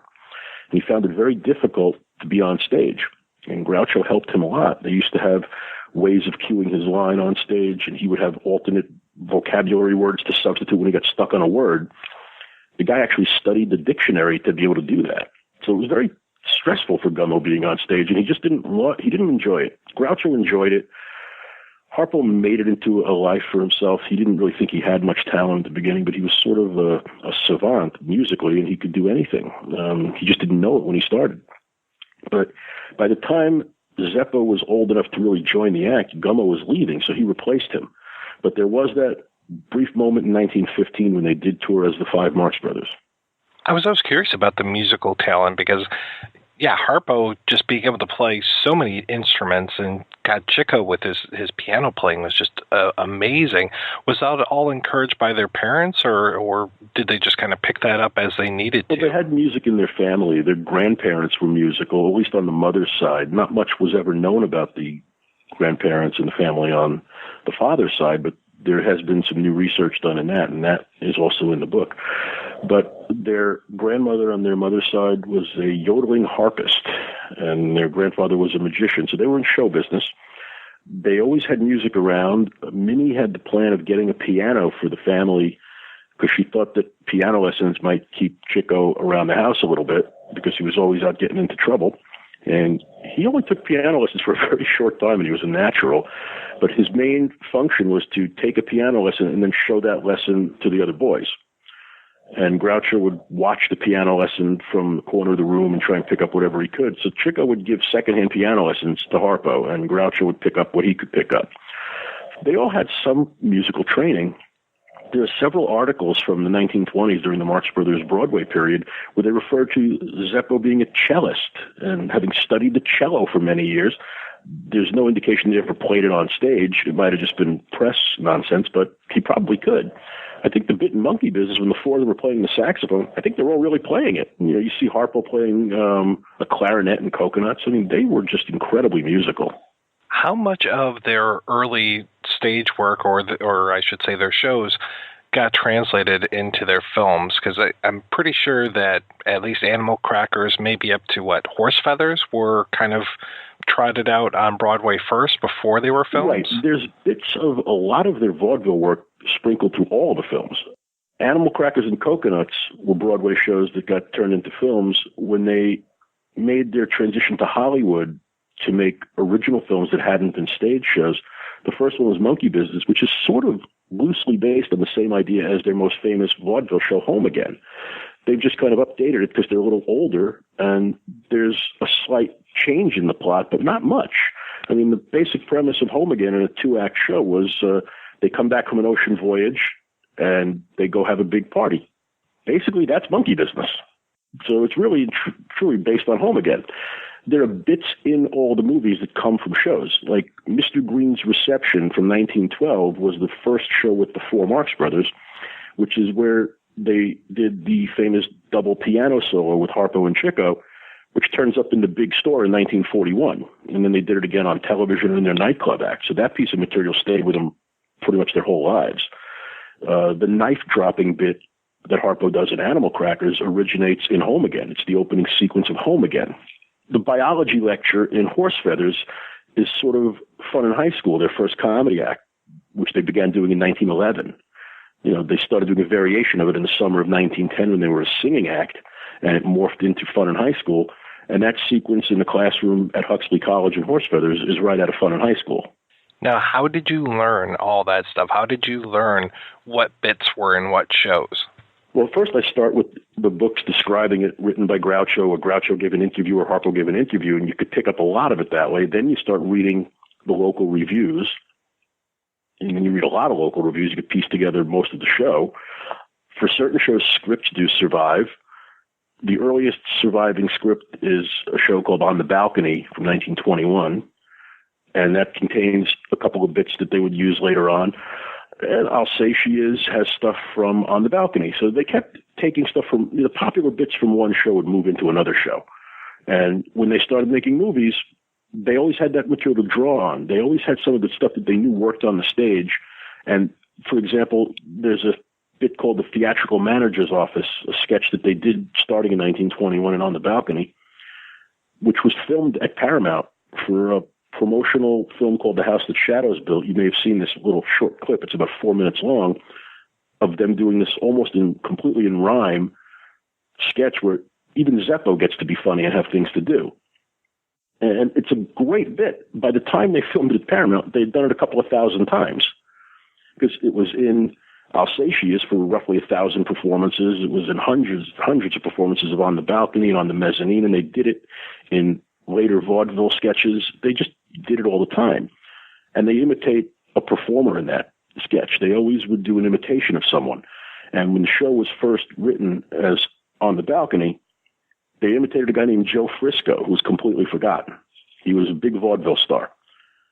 Joe Frisco was so famous at one point in the 1920s that in The Great Gatsby, F. Scott Fitzgerald describes a dancer's movements as moving like Frisco. And now nobody knows who he is. By the time the Marx Brothers were on Broadway, they changed it to an imitation of Gallagher and Sheen being their uncle, Al Sheen. When they went over to England, they did an imitation of Chaplin, and when they were at Paramount, they did an imitation of Chevalier. So that was their all-purpose sketch.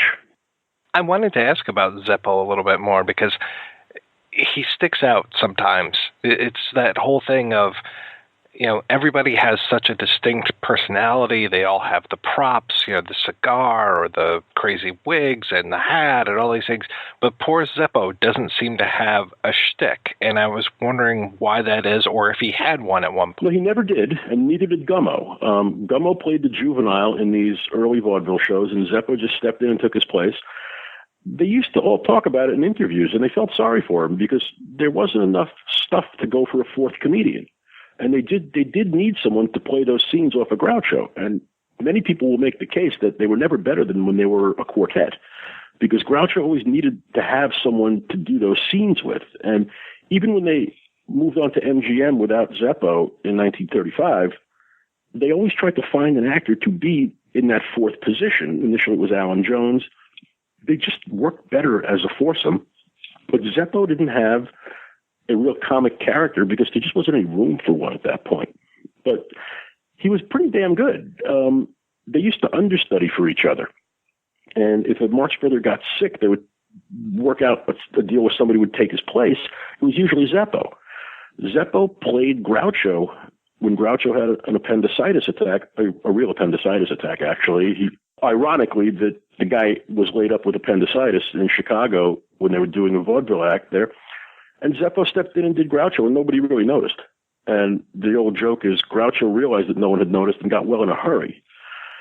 Harpo got sick in Kentucky at some point, and Zeppo stepped in and did, a single show as Harpo. And then there was a point where Harpo left the act for a few weeks because he was ill, and Zeppo filled in.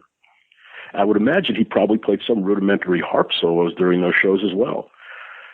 It's quite remarkable, but Zeppo was the all-purpose Marx Brother in a lot of ways, but the most nondescript as far as having a character.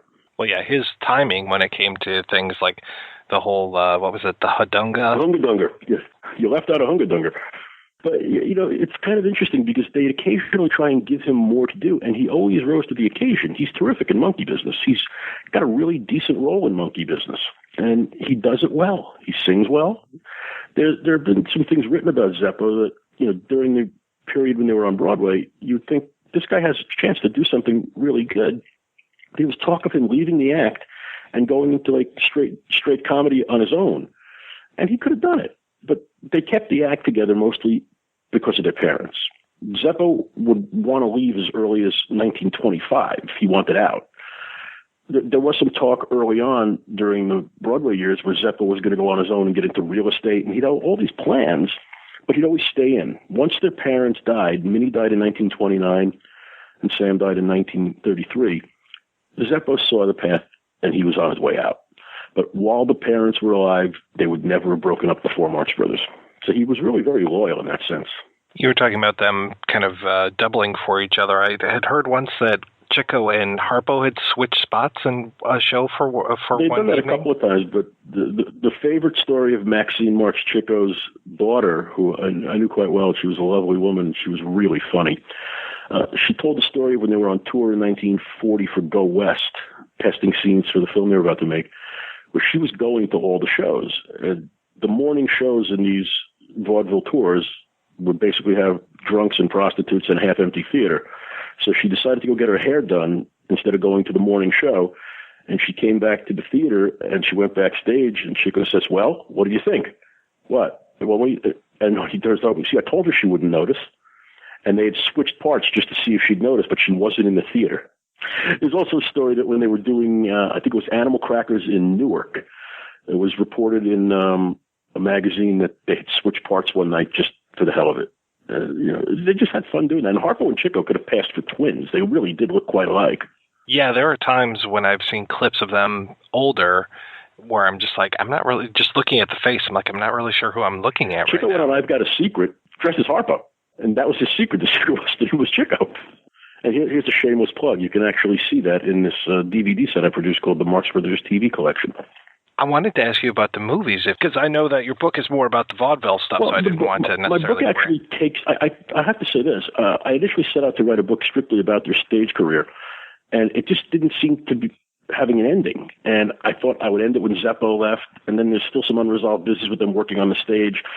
And then they did the tours in the 40s, in the 30s and 40s for the movies where they were testing scenes. And the only thing that made sense was to have sort of an epilogue that takes them through the end of the team in 1950.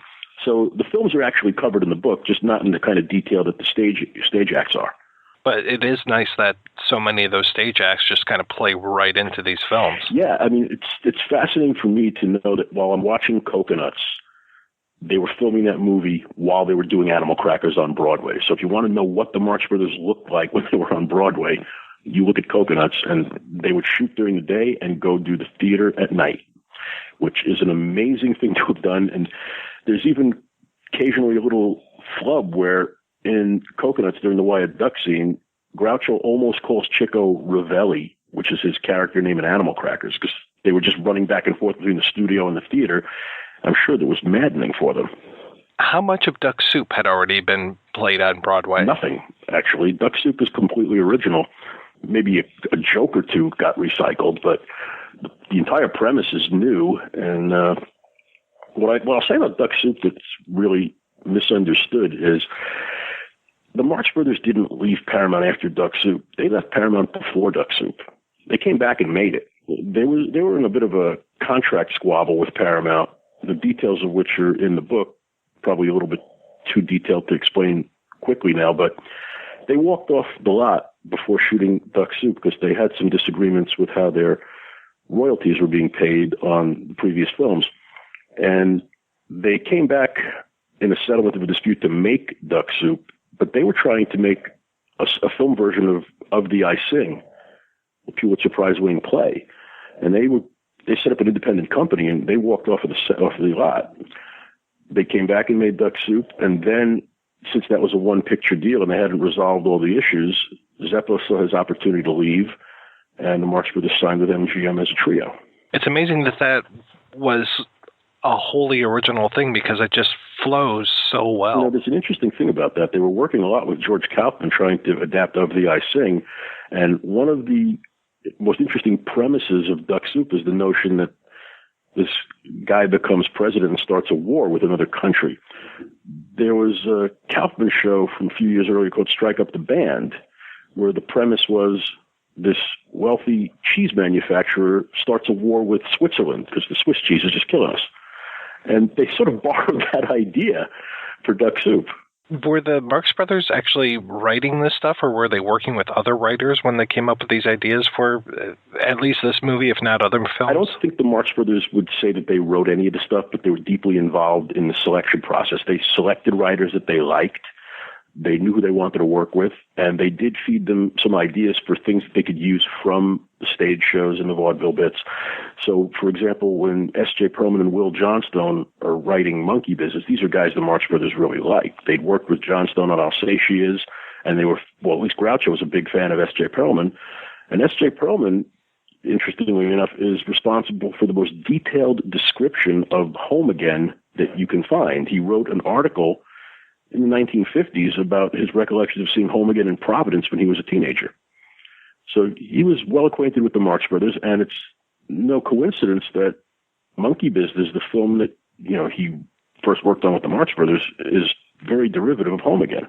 And what was their relationship like with their directors?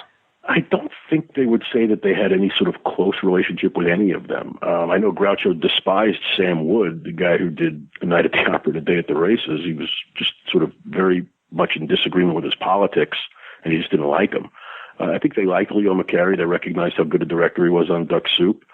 You know, Groucho always said disparaging things about Robert Florey, one of the two directors on Coconuts. He used to say that he didn't speak a word of English. He was a Frenchman, but he was perfectly fluent in English. Groucho just said things that weren't necessarily true. You know, Groucho, interestingly, used to disparage Duck Soup. And, you know, they said it was a flop and we got kicked out of Paramount for it, and Thalberg saved us. But the truth is, Duck Soup did rather well. The Marx Brothers were very successful at Paramount. They left because they couldn't work out their disagreement over the participation contract they had. They had one of the first participation contracts in Hollywood. The Marx Brothers were getting 50% of the profits on Monkey Business and Horse Feathers, and they were supposed to get that on Duck Soup. But Paramount transferred their contract to a newly formed entity within the company, which was against the rules of the contract. So the Marx Brothers walked, and they weren't getting paid properly on the receipts of Horse Feathers and Monkey Business. Horse Feathers was Paramount's top-grossing film of 1932. The Marx Brothers were supposed to be in for half of the profits, and they're not getting anything. So Groucho looked at that and said, you know, Paramount was a flop. Well, they didn't get the money they were due, but the film was not a flop. On the other hand, they had learned from this contract that when they signed at MGM, instead of getting 50% of the profits, they got 15% of the gross, which did very, very well for them. So it's no surprise that Groucho always said A Night at the Opera and A Day at the Races, the best pictures we ever made. He made a lot of money on them. They didn't do very well financially from the Paramount films. When did they start working with Margaret Dumont? Margaret Dumont came to the Marx Brothers through Sam Harris, the man who produced Coconuts and Animal Crackers on Broadway. Margaret Dumont had worked previously with Harris's partner, George M. Cohan, in a show called The Rise of Rosie O'Reilly, which coincidentally was playing in Boston at a theater down the street from where the Marx Brothers were doing Alsatias in Boston. So it was Sam Harris's idea to bring her into the fold to work with the Marx Brothers on the Coconuts. In vaudeville, the Marx Brothers always had that character that sort of woman who was classier than they were, someone who could be deflated and taken down a peg. And there was a woman who worked in their vaudeville acts for parts of 7 seasons with them. She left and came back a couple of times. Her name was Saba Shepherd. And she was sort of the missing piece. When she left, they didn't replace her with that standard type of character. They might have had other people play the role here and there. But when Margaret Dumont arrived, that was sort of the completion of something that had been incomplete for a while.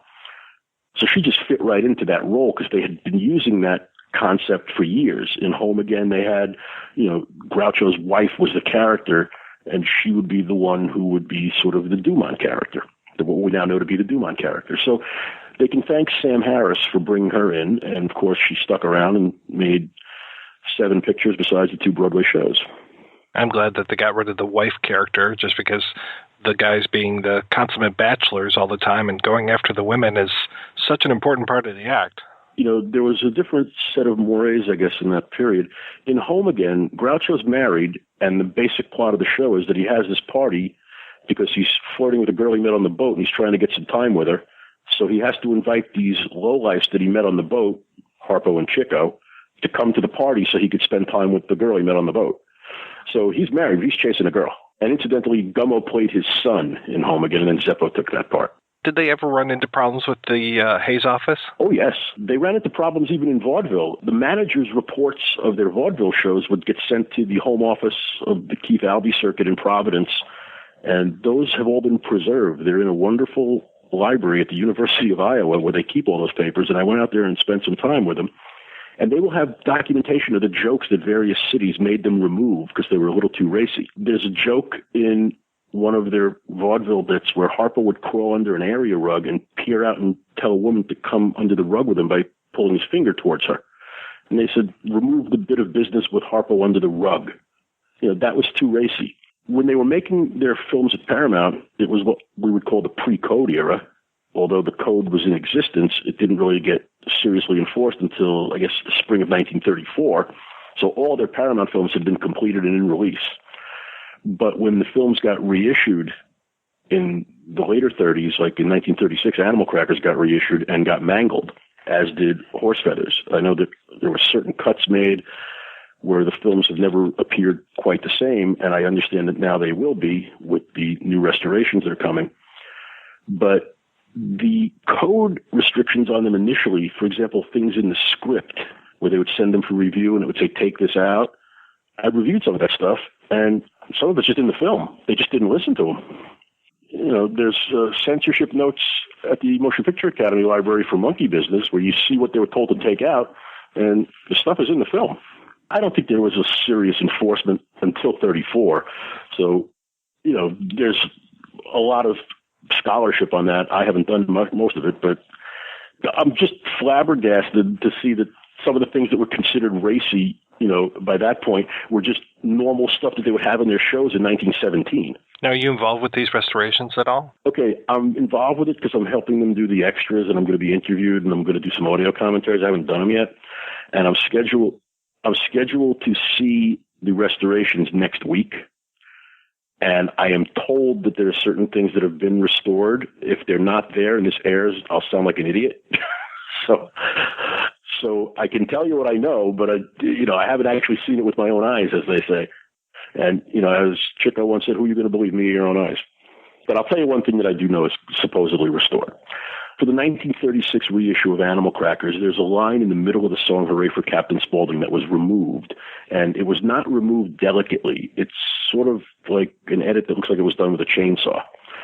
In the middle of the song, there's a line where someone sings, he is the only white man who covered every acre. And Groucho leans it and sings, I think I'll try and make her, referring to Dumont. The I think I'll try and make her line has been missing from the film since 1936. It'll be back, from what I'm told. Now, who's putting out your... Northwestern University Press. They're the brave people putting out my book, Four of the Three Musketeers, the Marx Brothers on Stage. It's a big book. It's loaded with a lot of previously unknown information about the Marx Brothers. And I like to think about vaudeville in general. I've done a lot of research on the business of vaudeville, and it really helps to understand the Marx Brothers if seen through the prism of the vaudeville business. It makes a lot of their stuff make more sense. Like, why did they do this? Why were they kicked out of vaudeville and so forth? So I think it's going to open up a lot of eyes about why things happened to certain performers, not just the Marx Brothers. It's also going to contain a lot of very rare illustrations and some photographs that have never been published before from family albums, going back to a photograph of the Schoenberg family taken in Prussia in 1876. It's got a picture of the Marx Brothers' mother as a very small girl. It takes us all the way through their career up to 1950. Well, it sounds absolutely fascinating. I'm really looking forward to checking it out.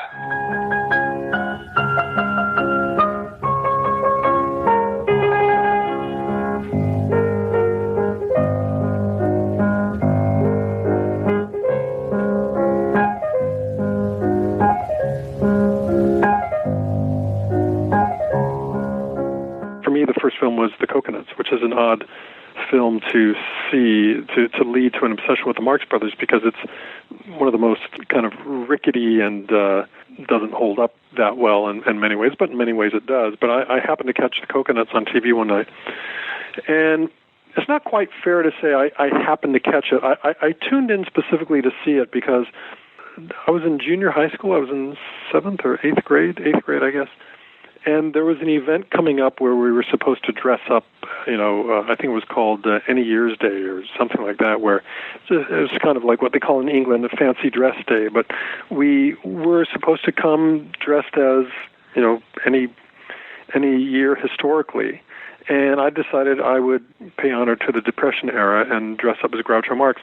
But I only had a vague idea of what his costume was like and what his makeup was like and his hair and all that. Again, before you could, do a Google image search.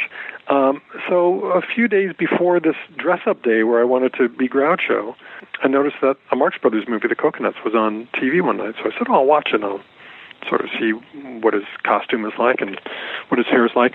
And the film was The Coconuts, and it just knocked me out. I had sort of a vague understanding of the Marx Brothers prior to that. I'm sure I'd seen clips or had tuned in when one of their movies was on and maybe watched a couple of scenes and then with a short attention span wandered on to something else. So this was the first film I watched, with commercial interruptions, but in its completion from beginning to end. And as I say, The Coconuts was the first film. It was 1929, and it's the early days of sound film. I think, in fact, The Coconuts was the first feature-length musical comedy sound film. It's just clunky. The sound is bad. The editing leaves a lot to be desired. The camera moves were very rudimentary because those cameras were, the sound cameras were new, and to sort of hide the sound of the camera, they were put in these big, almost like phone booth type of contraptions, and they're hard to move around. So the film is very clunky. By the time they did even Animal Crackers, their next film in 1930, they sort of had it all figured out a little better. By the time they got to Duck Soup, of course, they really had their act together.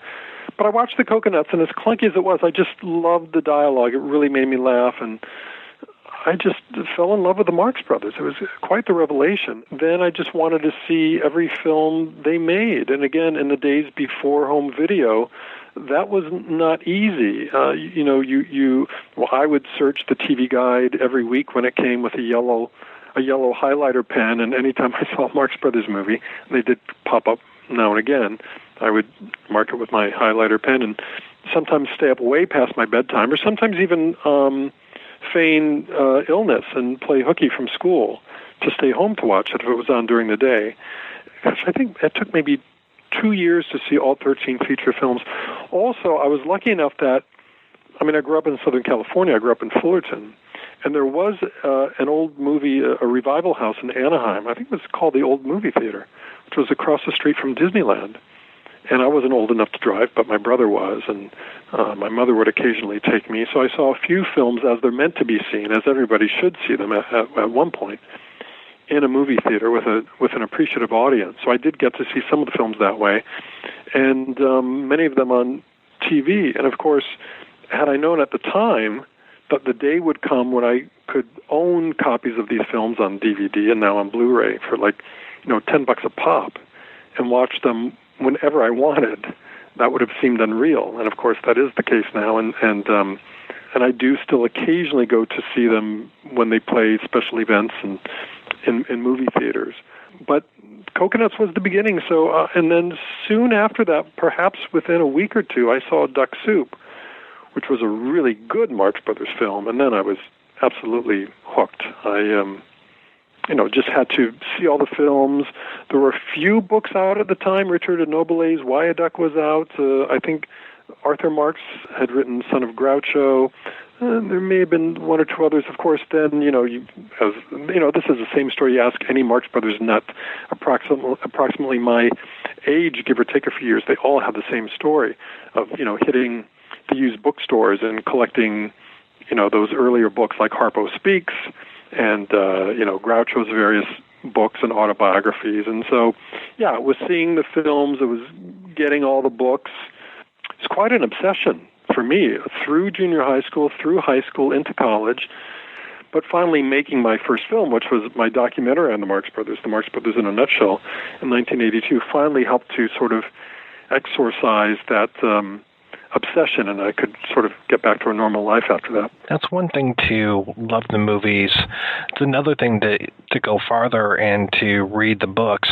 But it's to the point of obsession when you're deciding, okay, I'm going to make a movie about these guys. What was kind of that moment for you to say, I'm going to make a documentary about the Marx Brothers?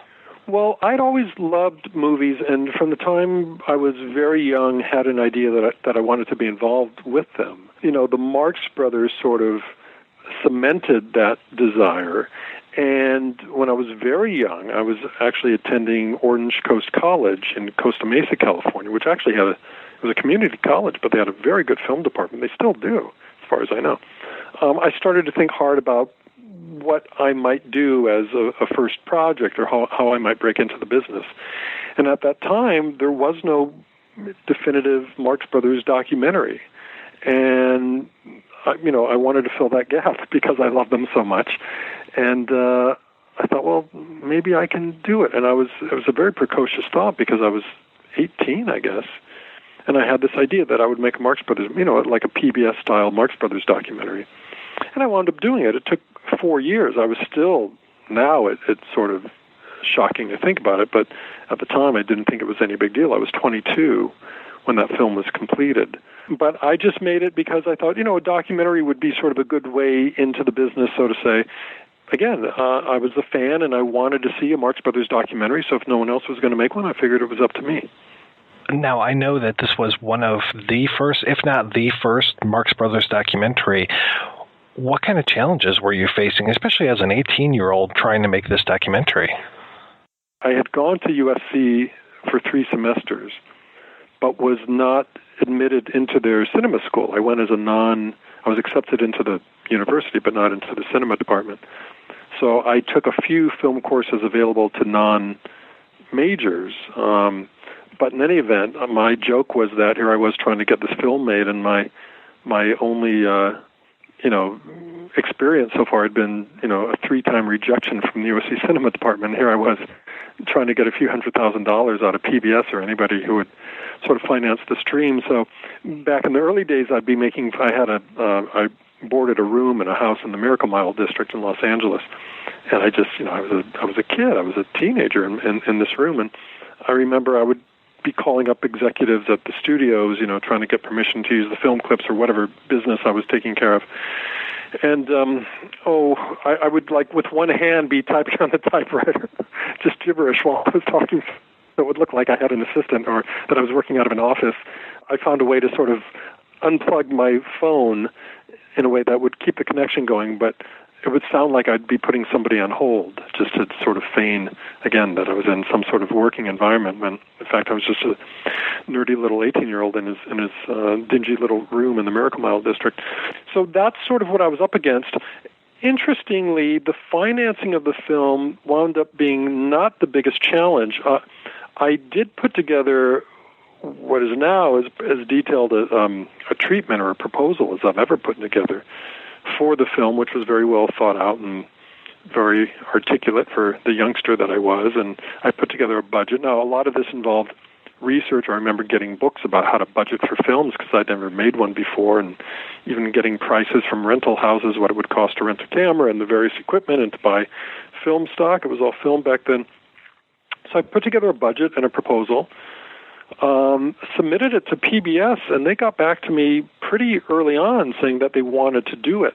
They just recently produced a documentary on Fred Astaire that did very well for them, that they used for their pledge periods, where they, put in the breaks and they, beg for money during the breaks, and that did very well for them. So they thought, that's good sort of mass audience entertainment for their pledge period. So they thought the Marx Brothers film would sort of fit right in. So they actually got back to me very early on and said they were interested. And now I thought, how do I do this? But the big challenge was actually getting the film clips. The Paramount films were controlled, still are, by Universal. MGM still retained their own library. So most of the films were with Universal and MGM, and then a few stray ones like Room Service and the later films, the last few films, were at different places. So that was the tricky part, was convincing the studios, primarily Universal and MGM, to let me use not just 30 seconds of clips or, a minute of clips, but several minutes of clips. I mean, the films were going to make up a huge chunk of the documentary. And at the time, Universal and MGM were the two studios most notorious for not letting anybody use their clips. MGM had great success with That's Entertainment, and that was sort of the beginning of them figuring out, hey, there's value to this stuff, to this archival material. And if anyone's going to use the material, we'll use it. Why should we license our clips out to anybody else? Either they said no, or they would, in the few cases where they did license the material, the licensing fees were exorbitant, much more than I could handle out of a PBS budget. I got a lot of help from the guys who were sort of my godfathers in the business, Jack Rollins, Charlie Joffe, and their partners, Buddy Mora, Larry Bresner, David Steinberg, not the comedian, but another David Steinberg. I'd gotten a job for them as a gopher, bringing back lunch and going to Xerox and going to the bank and all that. And they were quite fond of me, and they heard about this project that I was trying to make and that I was having trouble getting the film clips. And the late, great Charles Joffe got on the phone call to the key executives at both Universal and MGM and got them to meet with me. And he opened up the door for them to at least sort of hear my pitch. And they did. And I finally got the clips from them at a reasonable rate because of those guys. I was able to finally, make the film. And basically, a year had passed since PBS said they wanted to do it.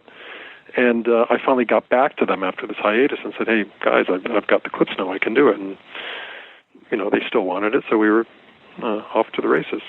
Now, I have a very nerdy question for you when it comes to this stuff. I'm curious, are you making now dupes of these clips, or how are you getting these? And when you're doing your editing, are you doing it all on film, or are you actually now using like 1-inch tape and doing editing on video? That's a very good question, of which 3 people, well, let's say 2 out of the 4 people listening to this right now will actually be interested in the answer.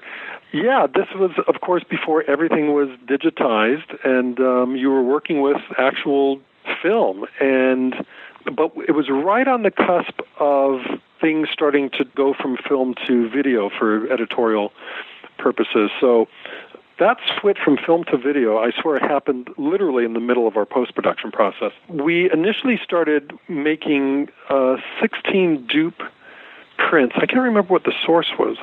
I guess the studio must have loaned us 16 prints, of which we made dupe positive 16-millimeter work prints. And we were cutting on, was it a moviola? No, we had a flatbed. We were cutting on a 16-millimeter flatbed and physically cutting and taping film, as we did back then.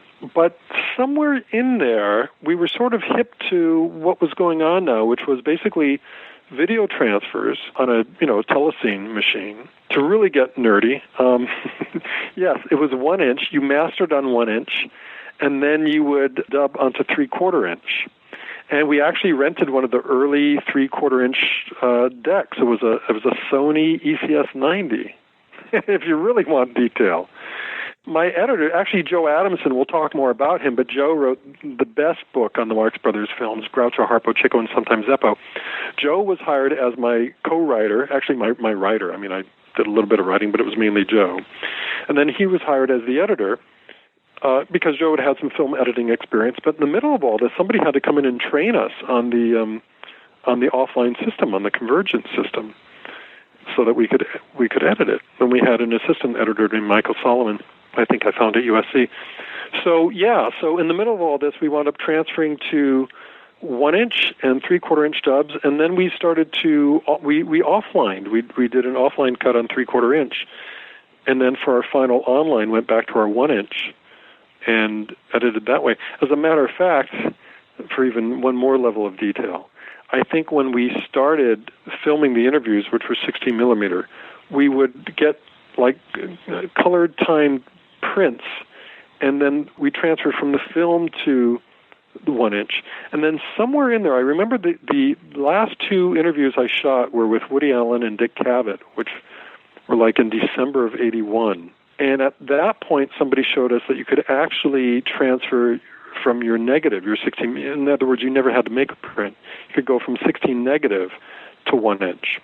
So for those interviews, we did that, and it did look appreciably better. It was too late to go back and do the others that way, but yeah, the technology was just changing right under our noses within those, 7 or 8 months that we were editing the film. The technology kept changing. We tried to keep up with it. So, I look at the film now, which is, available on DVD, but only through my website. And of course, I look at it and I think, now if, we went back and did high-def transfers of the films, not to mention the interviews that we shot, everything would look so much better.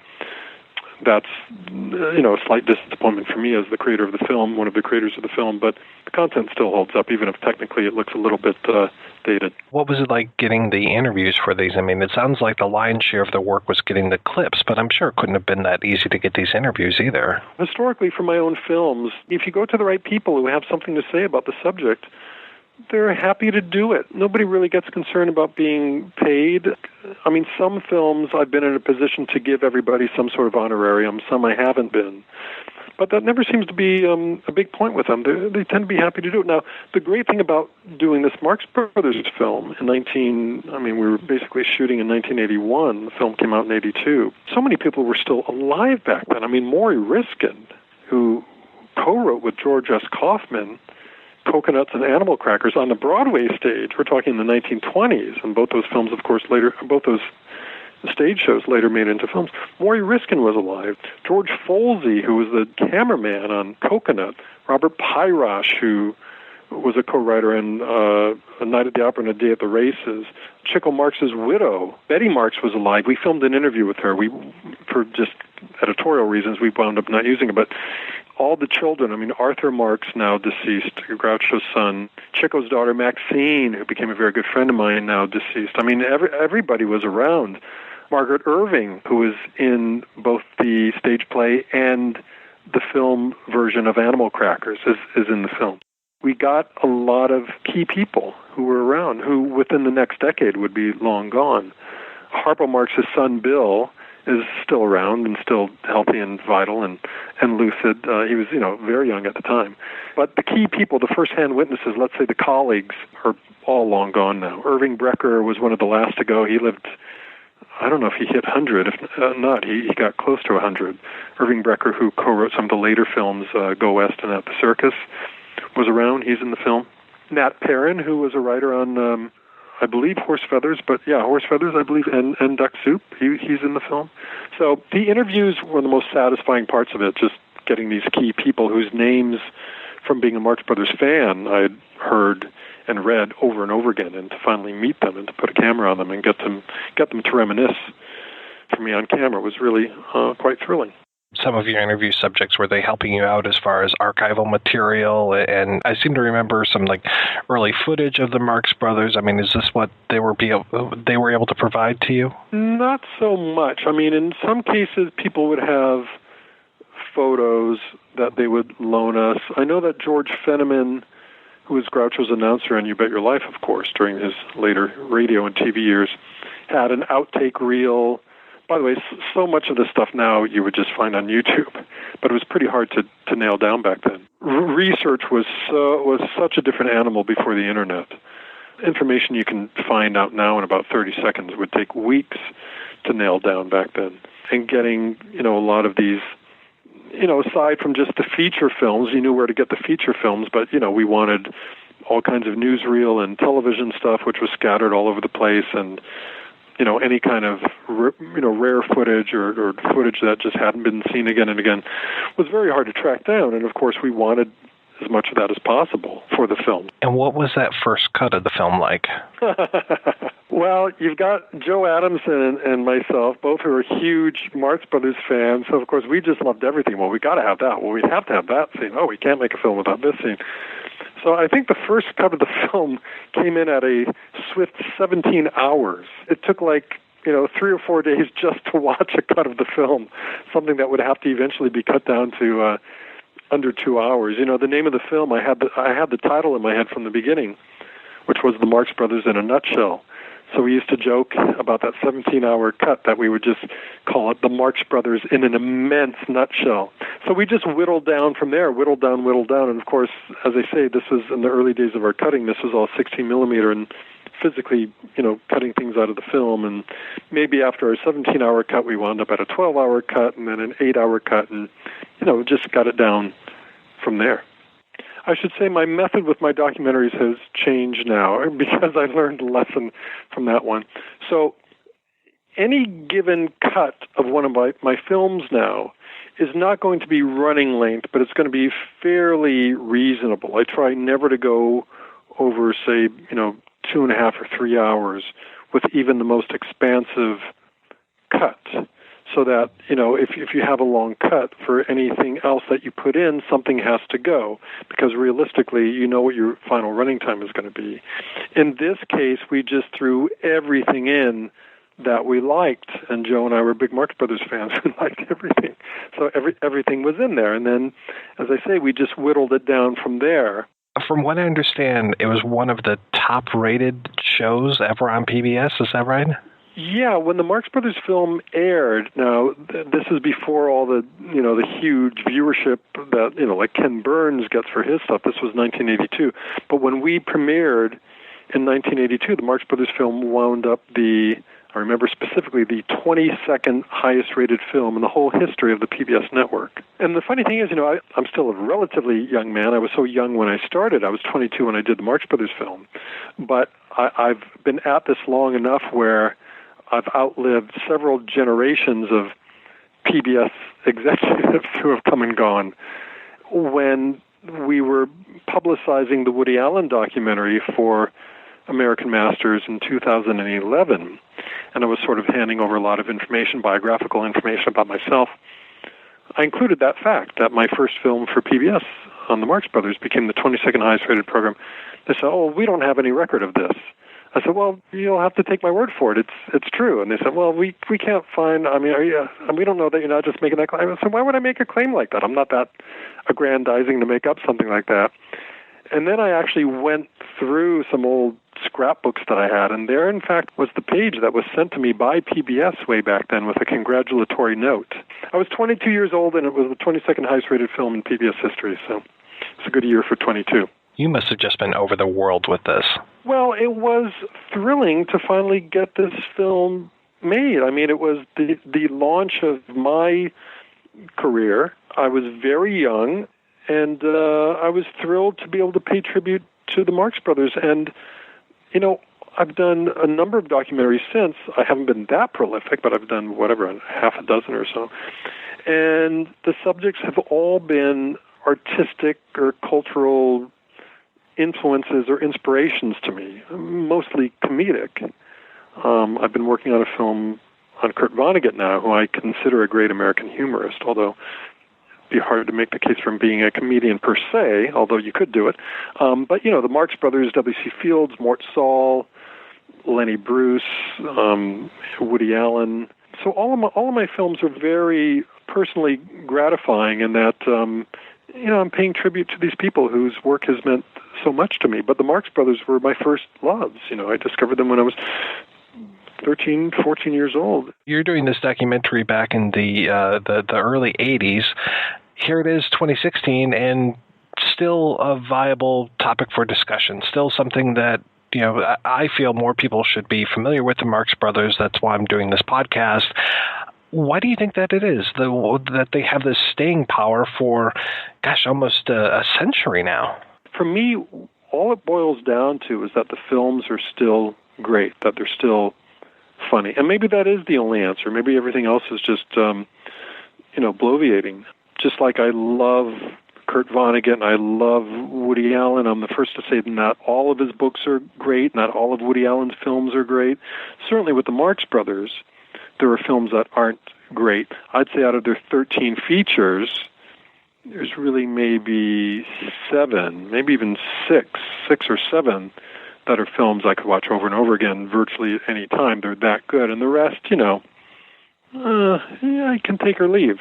The fact that there's still interest in them all these years later, with so little output, when you look at somebody like Chaplin or Keaton, who had years and years of silent films, or Laurel and Hardy, who did silence and sound films, and I don't know what the tally is, but maybe hundreds or close to it. And the Marx Brothers, 13 features, 5, 6, or 7 that are really, really worthwhile. And then, of course, there are other things. Groucho had a whole second career with You Bet Your Life on the radio and TV, which is, that stuff is still available. But, some things hold up and some things don't. My feeling is that if you read short pieces by, the great literary humorists of the 20s, say Robert Benchley, S.J. Perelman, Dorothy Parker, any number of them, well, not any number, a handful, that stuff is still fresh. There's some of those things that you can read out loud to people, and you have no idea that they were written, close to 100 years ago, some of these things. I mean, we're going to be in the 2020s in, 4 years? And they just reach through the decades. They reach through the century, and you don't have to compromise or meet them halfway and say, oh, I can see how this would have been funny, 80, 90 years ago. They're still funny. And then there are things that don't make it. I mean, Eddie Cantor was as big a box office draw in his day as anybody. I mean, hugely popular. But, you watch Eddie Cantor movies now, and I'm not that familiar with his output, but the things I've seen, it's like, oh, that's clever, that's cute. I can see why depression audiences went to see that. But I'm not hysterical. I'm not laughing. I just saw Duck Soup the other night at the Aero Theater in Santa Monica. In fact, I introduced it along with Coconuts on a double bill. And these were these new high-def, digital prints that have been recently made. And again, with an appreciative audience, I mean, people are just laughing. I mean, the writers were great. It's the combination. I was just saying this recently in a contemporary context about Seinfeld, about what I think made Seinfeld a really great television show. It was just, you had really wonderful writing matched up with the perfect actors to deliver. The actors would have been nothing about the writing, and the writing would not have been nearly as good without those actors. And I think in the case of the people whose work has really lived on, again, the obvious ones, the Marx Brothers, Laurel and Hardy, W.C. Fields, Chaplin, Keaton, Lloyd to some degree, hugely, hugely talented individuals, most of them stage trained for years and years. I mean, by the time the Marx Brothers made their first film, Coconuts in 1929, Zeppo aside for the time being, Groucho at 39 was the youngest. So they were all middle-aged, but they had been on the stage. I mean, Groucho first took to the stage when he was 15. So by the time he was almost 40, I mean, think of all the stage training he had under his belt. And so some of it's that. Some of it, I think, is genetic. I think some people are just maybe naturally born gifted comedians and gifted clowns. There's no way to explain W.C. Fields' genius other than he was born a genius or somehow became one. I mean, Stan Laurel and Oliver Hardy, each good on their own, but together, you can't touch that. And of course, that was Leo McCarey who put them together, who directed Duck Soup, our alleged topic of the evening. And again, great writers. The directors, Leo McCarey, who directed Duck Soup, was probably the closest thing to really great, seasoned comedy director that Marx Brothers ever had. The directors of some of those early films, like Robert Florey, Victor Herman, who did Coconuts and Animal Crackers, respectively, weren't great comedy directors. Norman MacLeod became a very good comedy director, and then they wound up with Leo McCarey on Duck Soup, who had a strong comic pedigree. He was the director of numerous silent film shorts for Hal Roach, comedy shorts. And it was, as I said, it was his idea to put Laurel and Hardy together, and he wrote and supervised the direction on many of their films. So he was a real comedy guy. So they lucked out there. But, for a lot of those Marx Brothers directors, there wasn't much to do other than just stage the action and figure out where to put the cameras and all that, because those films are propelled just by the genius of those guys and when they had their best writers. And, of course, after Irving Thalberg died, in the middle of production on A Day at the Races for MGM 1937, their films fell off because MGM no longer hired the top-notch writers for them. And Irving Brecker and any number of those people were, wonderful comedy writers, but how do you compete with, George S. Kaufman, who was the great Broadway comedy writer of his day, great wits like Arthur Sheikman and S.J. Perlman and any number of these people who wrote for the Marx Brothers. So the films fell off, but at their best, especially when they were younger and more youthful and full of energy and full of beans, so to speak, those films they're just great. They were great when I discovered them. They were great when they were made. They were great when I discovered them in the early 70s, and they're great now. So I think that's why people are interested in them, because few things last that long, especially comedy. When you think about how quickly tastes in comedy change, you look at sitcoms from the 80s or the 90s, and you go, God, people laughed at this, and that was only 20, 30 years ago. But for something to hold up, 80 years, 90 years in some cases, it's nothing short of miraculous. So we revere those people who managed to pull that off as well we should. What was the Marx Brothers' relationship like with those writers? I mean, was it kind of a back and forth kind of thing? Because I imagine that they didn't necessarily have writers when they were working on the Broadway stage, or I could be completely wrong. Their first Broadway show was a review show called Alsatias. By review, I mean, sketches and musical numbers without any real through line of a plot. And as a lot of Marxists out there know, Alsatias was just restaged in New York. A Marx fiend by the name of, I want to say his name is Noah Diamond, I think that's it, just revised it off Broadway for a limited run. So it was a way for contemporary audiences to see it. I think Will Johnstone was a writer for that. My Alsatias history is not freshest in my mind, but sure. I mean, after that they did the Coconuts, which was George Kaufman and Maury Riskin. Animal Crackers, the same two writers, and then they came out to Hollywood and assembled really great comedy writers of the time for their Hollywood movies, up through from Monkey Business, Horse Feathers and Duck Soup at Paramount, and then Night of the Opera and Day of the Races at MGM, as I mentioned.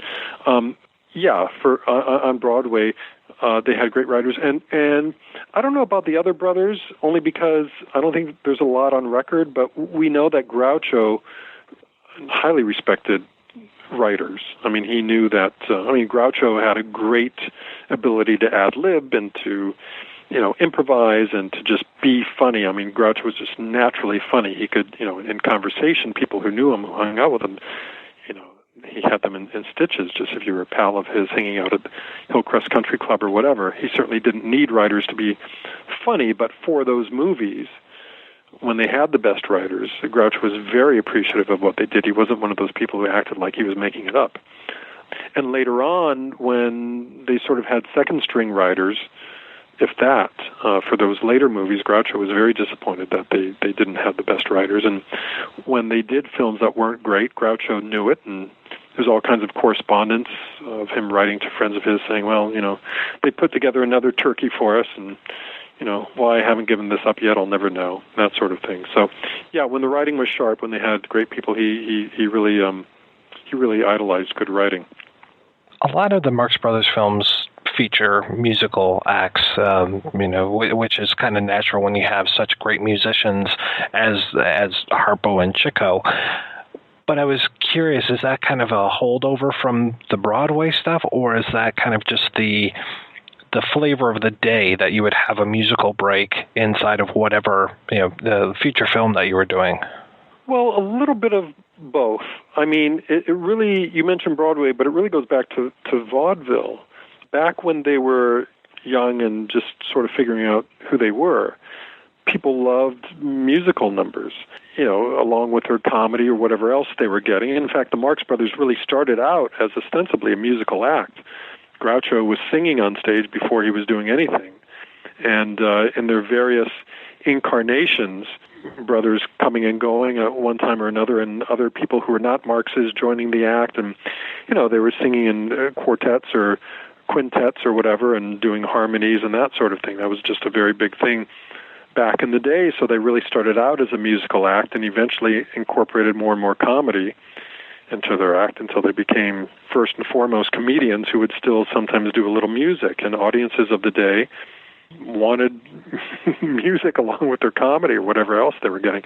And the fact that Chico was a wonderful piano player, and of course we all know those little piano tricks of his, shooting the keys and that sort of thing, which, just audiences loved that stuff. And Harpo was a self-trained harpist. That's no small deal. You look around and find out how many self-trained harpists you can find. There's not a lot of them. And the harp is so typically thought of as a woman's instrument. I don't know how many male harp players there are. Maybe there are quite a few, but it's always thought of as a female an instrument played by a woman. So to have this male harp player, the crazy guy who didn't speak, it was just so odd and so entertaining. So the Chico's piano and Harpo's harp and whatever, a funny song by Groucho, these became very popular parts of their early performances and, stayed with them through their careers. And by the time they were, Coconuts and Animal Crackers, people expected that. And even now, when you see the films in a theater with an appreciative audience, you would tend to think, well, people just want the comedy, and we don't need to take a break for the piano or the harp number. But people still love them. I mean, again, I saw a couple of Marx Brothers films just recently in a theater, and the harp and piano numbers sort of bring the house down. Duck Soup, which is sort of considered the quintessential Marx Brothers film by many fans, myself included, I suppose, is an anomaly in that sense, in that there is no harp number, there is no piano number. You don't miss them because the pace of the film is so fast that, it's the next day before you look back and say, hey, wait a minute. Now, there are musical numbers, but the musical numbers in Duck Soup are highlights of the film.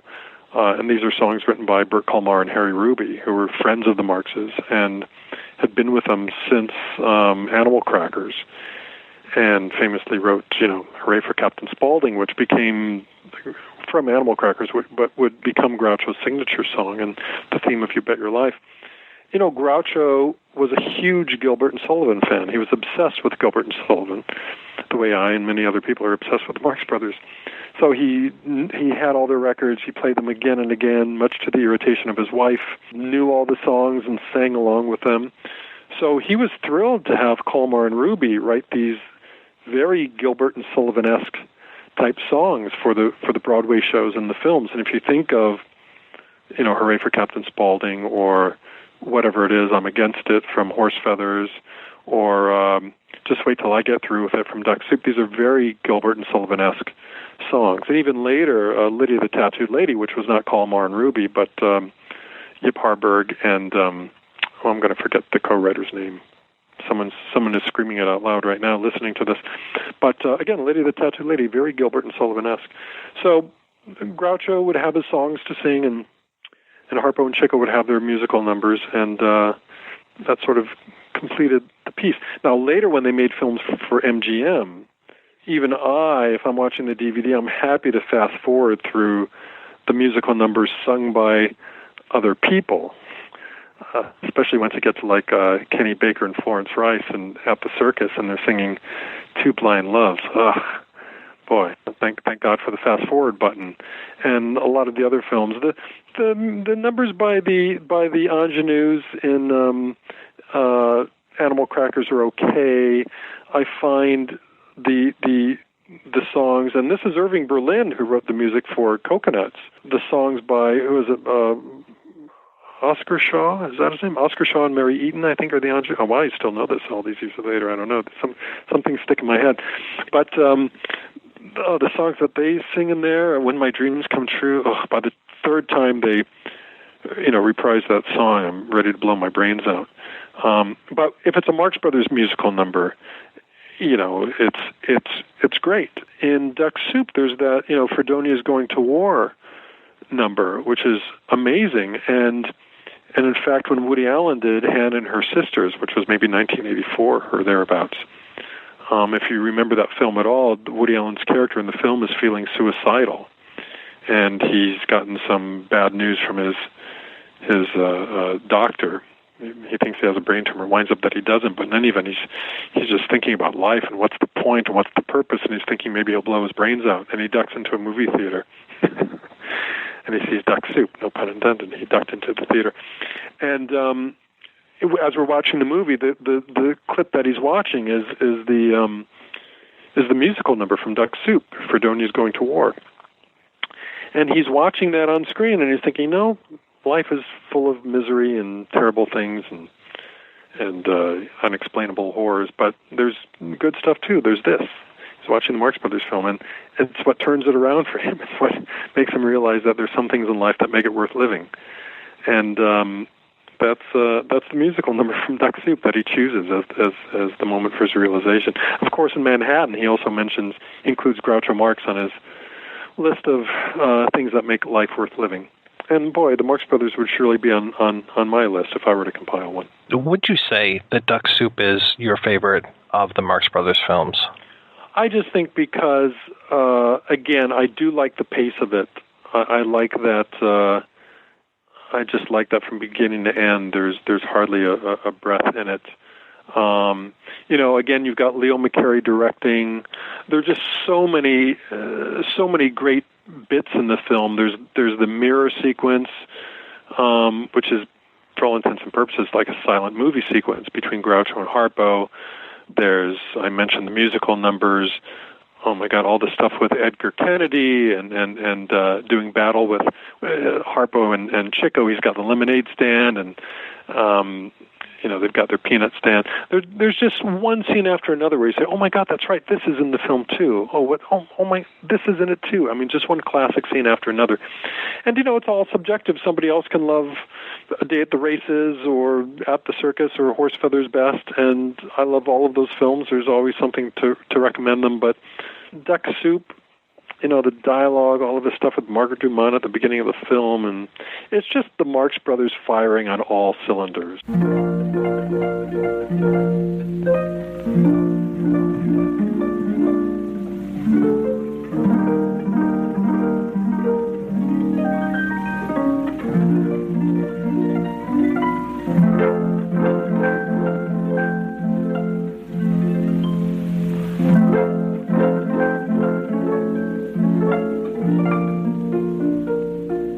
I want to know a little bit more about you. Can you tell me a little bit of your background and how you got interested in the Marx Brothers? I'm so old that I got interested in the Marx Brothers when major studio films started coming on television. When television started, no major studios would allow their films to be shown on TV except Republic, who licensed all their films for television and went out of business. And then RKO went out of business, and they turned everything over to something called the C&C Television Corporation. So the RKO films got on with new titles. So when Citizen Kane and other RKO films were restored, they had to go back and find the original titles, which had all been chopped off of them. It was a while before, but at one point they finally decided, okay, MGM, Universal, Paramount, all the other studios allowed their films to go on TV. Paramount sold their pre-48 films to Universal at that point. But all of a sudden, these old films came on TV, and my dad was a Marx Brothers fan, and the big store came on at 11 o'clock, and that was past my bedtime. But it turned out that the reason they told me that was because they didn't want my brother to raise a fuss. If I was allowed to see Big Store, he would have insisted on that happening to him too, or something equivalent. So they stealthily came up to our room at 11 and said, "Come on down." So I saw Big Store. And believe it or not, Big Store, which I wrote very negatively about in the book, was the first Marx Brothers film I saw. And I enjoyed it, and I loved the characters. And as soon as it was over, my dad said, "Oh, they made a lot of better films than that." That was the first thing he said. So clearly, I made it a goal to see all the other pictures. How did you go from being a fan of them to deciding to write this massive and so well-researched book about them? Thanks. I never made that decision. It was a series of things that happened. I was at UCLA Film School where I had gone to make films. You know, I was a filmmaker and won an award with a film I made when I was 18.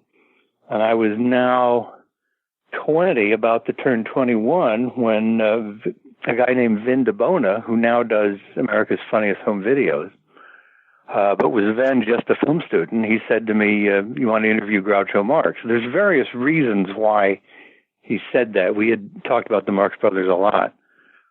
You know, we decided to try and do it. He talked to some of the faculty, and some of the faculty had worked with George Seaton, who, of course, was one of the writers on Day at the Races.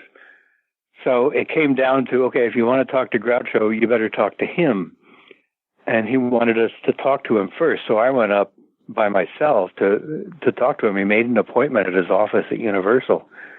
Went and talked to him, and he said, "Well, you're the guy with the questions, and I'm the guy with the answers, so I'll just let you fire away, and I'll do my best to answer whatever you got." Well, I didn't have any questions, so I had brought a notebook with me, and I opened it up to one of its many blank pages and pretended to read questions that I was, in fact, making up as I went. I think he figured this out, but he was such a nice guy. He attempted to get us through to Groucho. He gave me information that I knew was not in any book, because I knew the literature by that time. He tried to get me through to Groucho. Groucho said, "Have him call me in June." I think I called him June 1st, and he had no memory of saying it by that point, and he just brushed me off.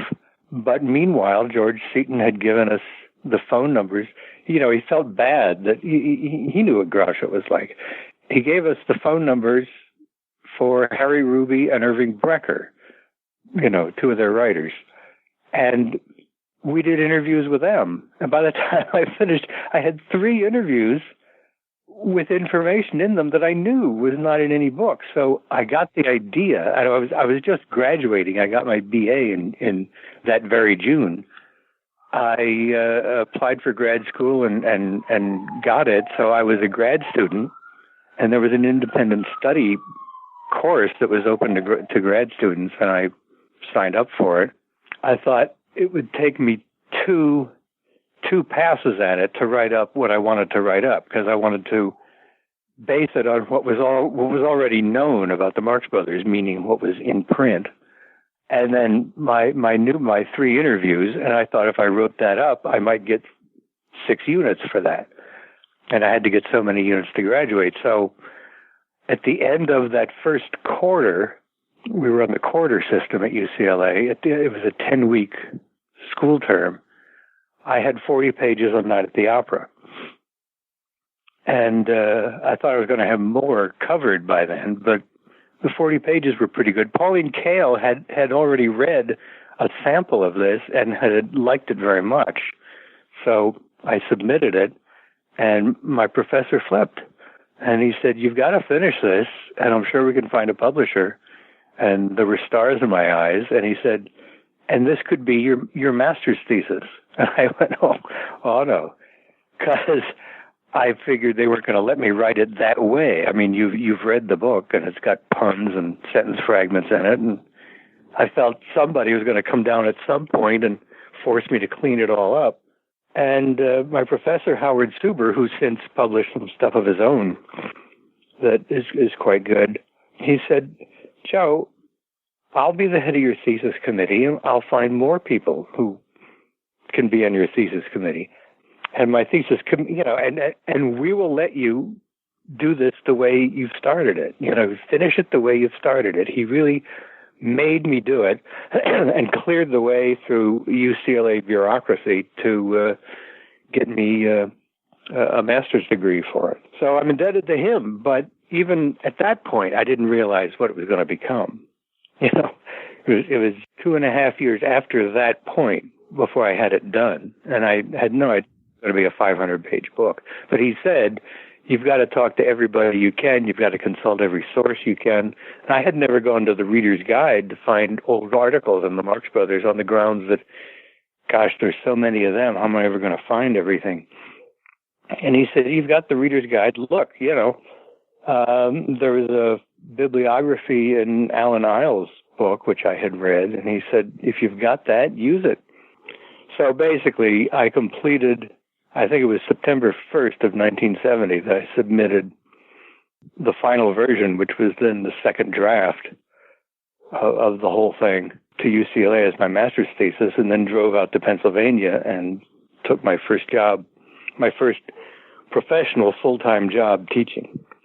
When it comes to stories about like the way that Leo McCarey worked with the Marx Brothers, how did you find out some of this stuff? This is amazing. That was Arthur Sheikman. Arthur Sheikman was there. Harry Ruby gave us some of that. Well, McCarey gave Peter Bogdanovich a full oral history. I mean, Bogdanovich did a series of interviews with him, basically on his deathbed. He edited it by going back to him and saying, is this okay? And he would sort of nod his head. He was losing the power to speak and else. And I was able to meet Peter, and I said, could I see that oral history? And he said, it's going to be publicly available at the AFI in a couple of months, so you'll be able to see it there, which I did. At that time, oral history was considered to be the thing. That was the way you did research. Because these people were alive, and they were just, go to sit in an old folks' home or something till they died. The Motion Picture Country House out here has people right now that could tell stories. My wife did a whole book on that in the early years of this century. That was just considered the thing. Now, since then, there's been a reaction to oral history because oral history will only tell you so much. It will tell you what people remember. Your mind rationalizes things and censors things, and you don't remember a lot of stuff. It's back there, but it's hard to pull it all out. People remember things from their point of view, so it becomes a little self-serving to say, well, I practically directed that picture, which people will say. And some of the things from my oral histories of other people, like Stuart Heisler and Byron Haskin, have been criticized for, he shouldn't have said this and that. And studio records come up and a more fully fleshed out story becomes true. But still, I think oral history is valuable for that.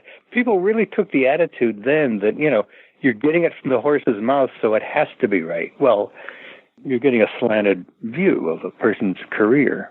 It has to be taken with a grain of salt. But very often you get perceptions and things.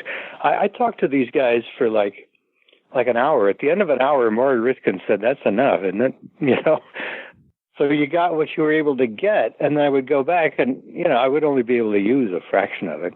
I love the style of the book in that you don't pull any punches, that you are as critical of the Marx Brothers movies as you are praising them. And it's wonderful that you can kind of do both things at one time. Well, I was a film student. And, I'm preparing now one of my 1968 oral histories for publication. And it's kind of funny to look at that stuff. I would talk to a guy named Dick Humer who worked at Disney, and I said, Dumbo is great. Dumbo is some people's favorite film. And he was story director on it, one of two story directors. And I asked him why this happened and why that happened. And he really took offense, but he did answer the question. He hadn't finished high school. Dick Humer hadn't. And so, you find yourself butting heads sometimes with your perspective, but we learned to be very critical of the films that we made and the films that we saw that our friends made and so forth. One thing I learned in film school is if your friend makes a film, you already like it. It's as if you had made it. You know what I mean? You give him the benefit of the doubt, and sometimes it turns out the faculty wasn't willing to give them the same benefit of the doubt that you would. But, we all have our points of view. There are things in the films I think work and things that don't work. But I just thought they were amazing films. I thought they were amazing films from the time I was 12 and saw The Big Store. I was down on The Big Store, but because by then I had seen Duck Soup and A Night at the Opera, and I knew what a Marx Brothers film could be. What is your favorite Marx Brothers film? I like to say that I don't have a favorite Marx Brothers film, but if I did, it would be Monkey Business. Sometimes my favorite Marx Brothers film is the last one I saw. Right now, the last one I've seen is Animal Crackers. I very much appreciate the new restoration of it. It looks much better than it ever looked. Probably better than it looks and sounds now. You can see it in probably a better condition than moviegoers saw it in 1930, because you would have heard it out of those crappy speakers, and the print would have been a little more beat up than what you can see now. This digital restoration, there's nothing missing. I think I saw a couple frame skips in it, so that's how closely I've watched this film. But Monkey Business, I just love the first 20 minutes are just absolutely classic, and the first hour is, I think, a marvelous film, and they could have ended it there. And the last 20 minutes is fine, but it's kind of anticlimactic. I just have always enjoyed that one film. Yeah, I'm always surprised, to talking about Duck Soup a little bit more, I'm always surprised at how short that movie is, just 65 minutes. Yes, and it was cut down from longer, and I can tell you one cut, which, if you go back, you can see this. They did have a gag, it's in the scripts, where every time Groucho presents his hat to a valet or receives his hat from a valet, his top hat, he pulls a rabbit out of it. And if you look at the movie now, you can see that they must have shot that, because there's a cut every time he gets his hat or gives his hat to somebody. They seem to have cut out the removal of the rabbit. It didn't get a laugh. But they had a lot of gag men, and they worked very hard, and this was supposed to be the big money-making film that would save Paramount from its financial difficulties, and it didn't do that. It was a financial disappointment when it came out, mostly because the hopes for it were so damn high. But it was not a flop, as some people have called it. Well, and then other people have said, and I think it might have been Groucho who said that it was one of their worst films. Well, I'll tell you something. Erin Fleming has been criticized, and I have several critiques of her performance I could give you. But her enthusiasm and her knowledge, and she really was there with Groucho. She was there to support Groucho. I think she was well-intentioned, and she was quite genuine. And when I first met her, we talked about a lot of this, and she said Groucho would watch Duck Soup by himself in his study on television and come out and say, that's the worst film we ever made. And then he'd see it on a college campus with kids laughing all the way through it, and he'd say, that's the best film we ever made. But that's what Groucho was like. He can hardly be objective, so, I would take, that's one of those comments you have to take with a grain of salt. Well, and it sounds like he didn't necessarily get along with McCarey too well, or at least it seems like their working ethic was a little different. Yeah, but he appreciated that McCarey was a good director. When people asked him about the mirror scene, he said, we improvised it all on a Saturday morning, and it was fairly simple to do. He did say that. So obviously they worked together well. Somebody asked him, what do you think was your best film? And he said, Duck Soup. McCarey directed it. And that was it. That's all he said. As if, Leo McCarey. And so he knew Leo McCarey had a reputation, and there are reasons to consider Duck Soup a good film. I think there's reasons to criticize it, too. What are some of your criticisms of it? I think some of the dialogue scenes have a kind of perfunctory feel to them. McCarey said he didn't care about them.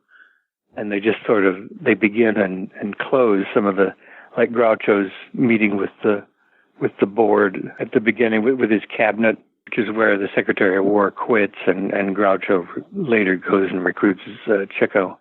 But I mean, it just gets to the last line in the script and then it fades out. And some of those things, there's various little things, but I think the big things are major. But there's no really big thing weighing against it. The gag they wrote for the tattoo on Harpo's chest was supposed to be that it was an outhouse. Groucho says to Harpo, "Where do you live?"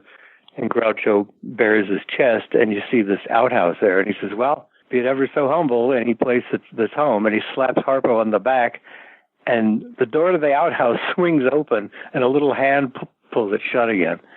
That's the way they wrote it, but the Hayes office didn't like it, so they replaced it with the dog gag, which is, it doesn't work, but it's one of the most surreal things in the film, but it doesn't work as a gag for a dog to stick his head out of a tattoo of a doghouse. It just doesn't have the same effect, but I mean, there's little things like that you can say, but, for the most part, it's quite incredible.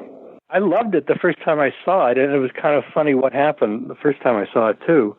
I was doing homework. I got involved in filmmaking when I was only 14.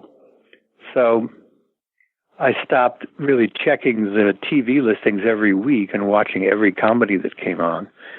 And I was doing homework one weekday night, and a friend called me and said, "Do you realize Duck Soup is on television right now?" I said, "It is." And I turned it on. I guess it was 7 p.m. Dinner was over. And at 7:05 or something, he called. So I saw everything from a certain point to the end. And we had a TV upstairs and a TV downstairs. Well, it turned out I watched it by myself in my parents' bedroom on the second floor, went downstairs and found out my father and brother had watched it on the downstairs television together. And I liked it and they didn't. So right away I knew, that it was not to everybody's taste. But I thought it was funny. And then, when I started the book, I was still under the spell of Arthur Marx's book, and I still, I went with the notion that Day at the Races and Night at the Opera were minor classics, which is what Arthur Marx calls them. And the Paramount films are a disappointment because they weren't based on plays they had already done on Broadway. And I knew I had laughed at Duck Soup, I laughed at Horse Feathers, I laughed at Monkey Business, but when I started the book, I was really writing a defense of the Marx Brothers that I would acknowledge, okay, there's some problems to the films, but they're still great. And really, in doing the book, came around to another opinion, and that's why I found out that friends of mine who managed to get hold of a print of Duck Soup, a bootleg print, they were really pushing the idea that the Duck Soup was the best of their films. Well, I had loved it the first time I saw it, so of course I was pretty receptive to that idea, and that gradually crept in there. And then, if you really look at Day at the Races, there's a lot of things a '60s kid, a '60s college student is going to criticize about it. A lot of Hollywood phoniness in it. So I was critical of those things, and some people were even critical of Night at the Opera. I tried to take everything I heard into account. It was a 3.5-year process putting that book together, so I heard a lot of different opinions. Well, I just tried to take everything into account. I would sit down to write something and remember a lot of what friends had said and so forth. We talked about films all the time at UCLA. There wasn't money for actually making many. We made a few, too. But you end up doing a lot more talking about films. That's how I heard about a lot of films that came out. People said, you got to see this. I tried to incorporate all of that into the book as I did it. And I finished the first draft at the end of February in 1970. And I really took a break. And I took a busman's holiday. I wrote a script for a friend of mine who was making a porno film, and I wrote the script for it. I did a couple things, but then I said, damn it, I'm going to have to sit down and revise this entire thing, because I had written a first draft for every single thing. But in the course of doing the book, I had found out enough stuff to have to revise everything. You write something one month, you read it the next month, and you want to tweak it. So I had a lot of changes to make. So I tried to do it. I was working as a teaching assistant at UCLA. If you check your history, you'll find out that after the Kent State shootings, the entire college system of the United States went out on strike, and classes were canceled, and people just got in a very revolutionary attitude. And I talked to my professor. I said, does this mean I won't get paid as a teaching assistant? He said, no, it's not your fault that this has happened. You'll get your paychecks. So I was essentially paid to sit home and sit in my apartment and revise, write the second draft of the book. And I can't say I ever had an experience like that with any of my other books. They all got in and got printed up as soon as I got them submitted. With the Bugs Bunny book, it got kind of frantic. I'm so glad that you were able to get those stories and get the way that it was put together, because it just seems like there's no real, you are the authority on it. There's no real other sources as far as I can even find. There's a lot of stuff in print, and there's small articles, there's tiny articles in the trades, and people have spent a lot of time going through that stuff. I discovered it before I finished the book, but in 1970, with student strike going on and the task of revising the book to my satisfaction facing me, and a job I was supposed to pick up in September, I really couldn't just start going through all the trades and looking for Marx Brothers notices. But I found out more stuff, and there's still people finding out stuff. Let me tell you this. There are people who insist that people at Universal have told them that Zeppo had more footage in the early versions of Duck Soup. They would preview it and then cut it. And Zeppo had a more important part in the plot in the longer versions. And they say that stuff was cut, and they still have the footage. And they say that studio sources, more than one studio source, has told them, oh, yeah, that footage exists. We've got it. I can't put my finger on it right now. I'm not sure where it's gone to, but it exists. That's what they said. Well, I work at the Academy Library. I know what that's like. But it's a frustrating thing to say to somebody, oh, that footage supposedly still exists, but we may never see it. But it is thought that was why Zeppo finally quit. He'd been threatening to quit and thinking about it as long ago as the stage production of Coconuts. The contract says if Herbert Marx leaves the group, this is what we do. So he obviously was thinking about it way back. But when he got a bigger part in Duck Soup than he had in the previous two pictures, in the previous two pictures, he's pretty good. He's got some pretty good stuff. But then when McCarey gave him more footage and then cut it from the film, that was the last straw. Yeah, it feels like there are pieces missing, not just the rabbit in the hat bit, but just things like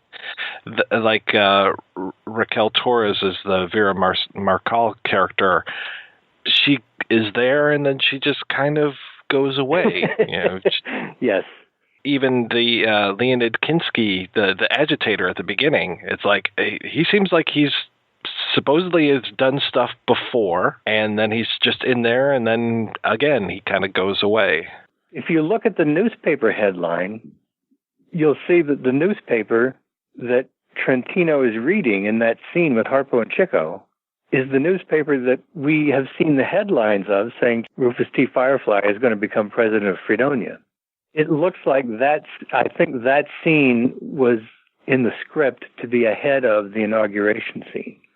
Then that would have been Harpo's introduction in the scene, his introduction in the scene with Chico taking his disguise off would have been his introduction in the movie. And his introduction in the movie is he suddenly pulls up in a motorcycle, unexplained, no character name, nothing. You can see why they put the inauguration scene first. It works pretty well that way. Right. Well, and the songs are so good in the movie. Yeah, the songs are there, but the harp and piano solos are not, and that was much criticized at the time. And some exhibitors thought that they should have had more of that instead of less. Instead of cutting it, they should have let them get to the harp and the piano more. than just once. And, sometimes on the stage, Chico would do encores for half an hour, It was a popular part of the act, and maybe that helps account for why people had a problem with the movie when it came out. Some people had a problem with it, some didn't, but it was not a flop. That really has been said, and it's not the case. The only other things I was going to say was, this was the 5th film on their Paramount contract. People have discovered their 1930 contract, which calls for them to make 3 films. And they figured that was the contract, that the earlier contract must have been for only 2 films. In fact, I found a notice that said, no, the original contract was for 5 films in 1928. What happened in 1930 was, because they were getting competing offers from other people, Paramount upped the ante. Instead of paying them $100,000 a picture, they paid them $200,000 a picture. So they rewrote the existing contract, and it still called for 3 more films, no more than 1 film a year, which was Groucho's idea from the beginning. No more than 1 film a year. That was that, and it called for them to get a percentage of the box office take, a percentage of the profits. And Monkey Business and Horse Feathers were very profitable, so they should have gotten a lot of money from that, but they never got that percentage, so that's why they walked out, and they weren't going to do Duck Soup. They went to New York, and they formed a Marx Brothers Incorporated with Sam Harris, and they were going to produce their own shows with him and do them on the stage first and then make films of them afterward, like Animal Crackers and Coconuts. That was the plan, but finally their lawyers said, Paramount wants that 5th film, and you're committed to doing it. You're never going to see that money if you don't go back and do the 5th film. So they came back and did the 5th film, and I don't see any evidence on screen that they're doing this whole thing under protest.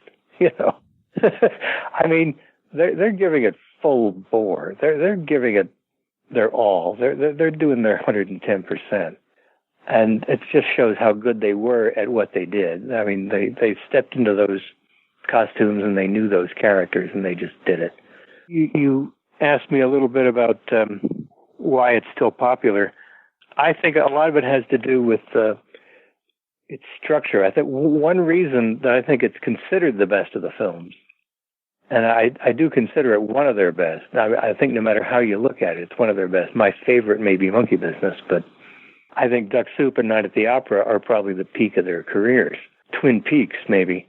I mean, Duck Soup is so brilliantly structured, and both Monkey Business and Horse Feathers are not. There's wonderful things in them.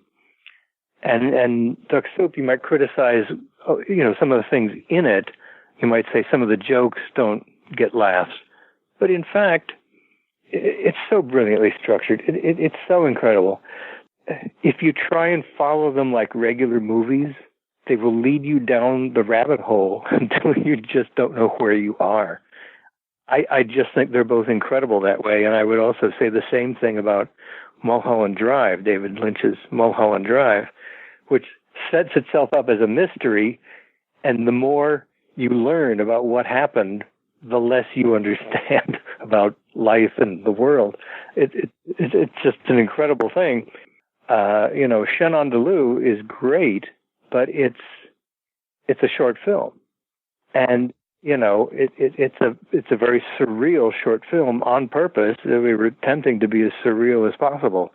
They tried to do a surreal feature called L'Âge d'Or, which I've seen, and it just isn't talked about. It just isn't discussed the same way Shenandoah is, and I think it's as bizarre as Shenandoah, but it just doesn't work as well. I think $1 Million Legs and Duck Soup and Mulholland Drive show a good surreal feature. You've got to start out like you're going to be a regular movie and gradually lead you into this total insanity. And that's basically the way I think Duck Soup works, and part of why I think people still love it. I mean, there's nothing like it. Not even the other Marx Brothers films are not like it. It's just an incredible thing. Thinking back on what Mary Pickford said, let's face it, there's films from the 20s we're still talking about and films from the 20s that we're not. a producer can't wait that long to find out if his film is successful or not. But it really does tell you that some films are deathless, and some films are not. Some films are just, fun for the moment. I'm curious what the reaction to the book was like when it came out in 1973. I have to say that I was disappointed. And maybe it was just such a build-up. I won 2 fellowships in the course of doing it. So as I went, it became clear that it wasn't just Dr. Suber who liked this. It wasn't just a private thing of me and Dr. Suber thinking this was going to be good. I had a friend in the East Coast whose name is James Morrow, who you can now Google. He's a pretty well-known novelist. He's won the Nebula Award twice. We'd made films together, and he was my friend. I sent chapters to him, and he said, this looks spectacular. And some of the jokes in there are his, I have to say. I asked him if he'd write the room service chapter because I didn't know, I thought I only had a year to write this. That was the first thing written. And I ended up finding out so much stuff about room service. Almost all of his text was lost, but one of his sentences remains. I was not familiar with the phrase workshopped.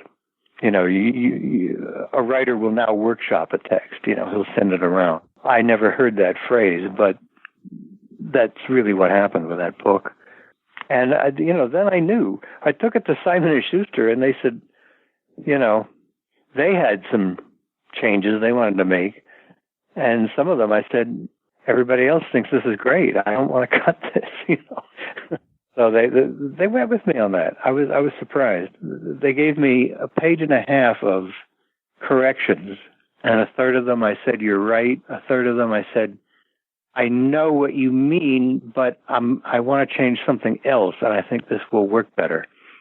And a third of them I said, no, I don't want to do that. And that was the end of the discussion.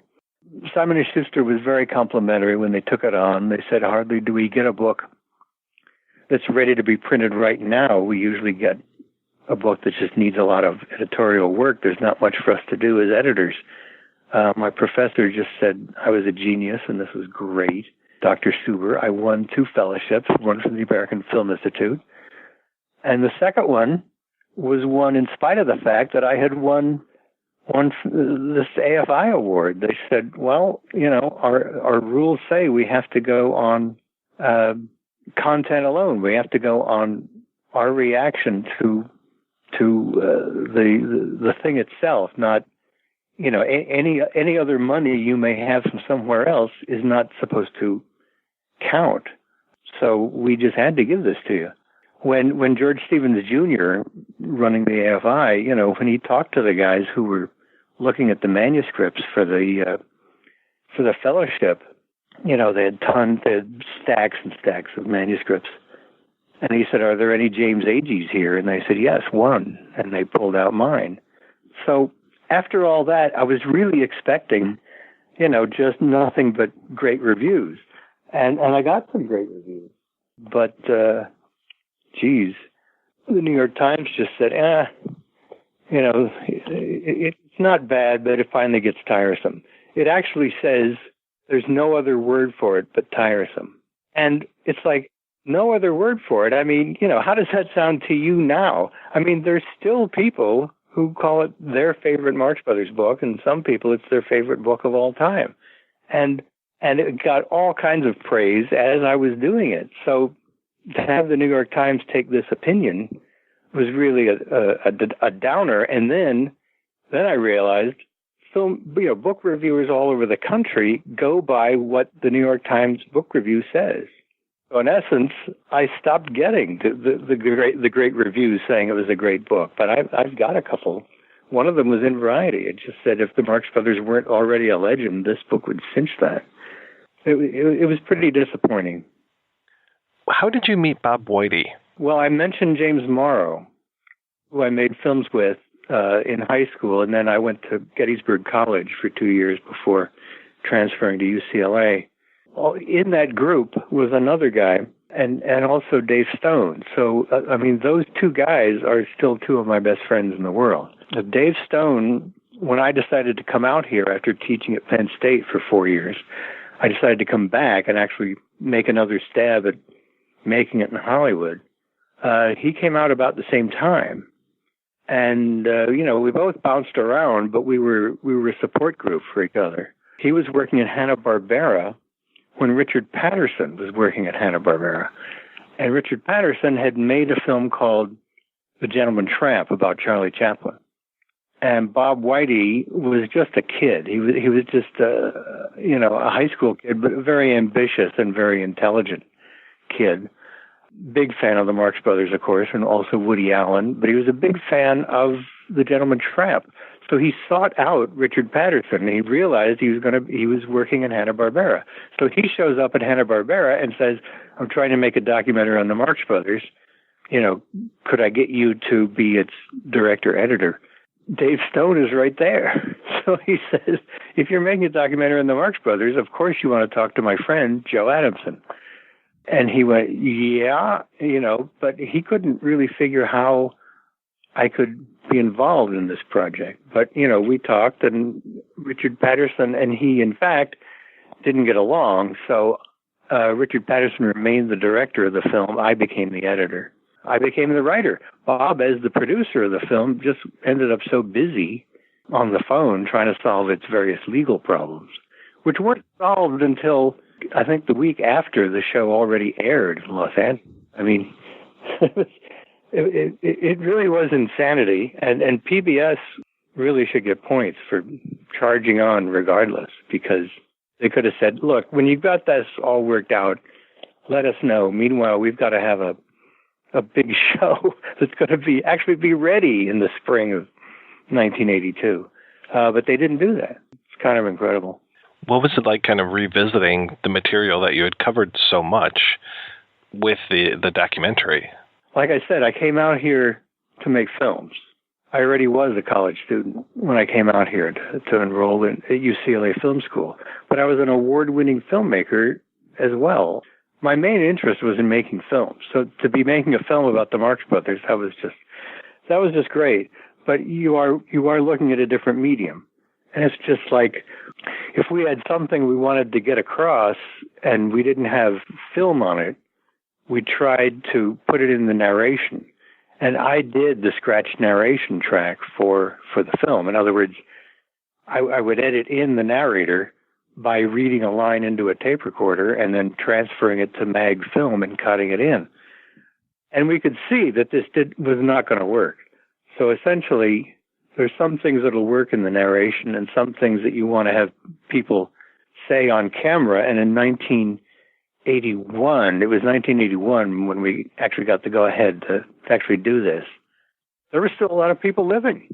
We'd lost Harry Ruby and Arthur Schickman, people I really would have liked to cover. But I mean, Bob found Norman Krasno, whom I had never met. In fact, I never did meet him. I wasn't there when they did the interview.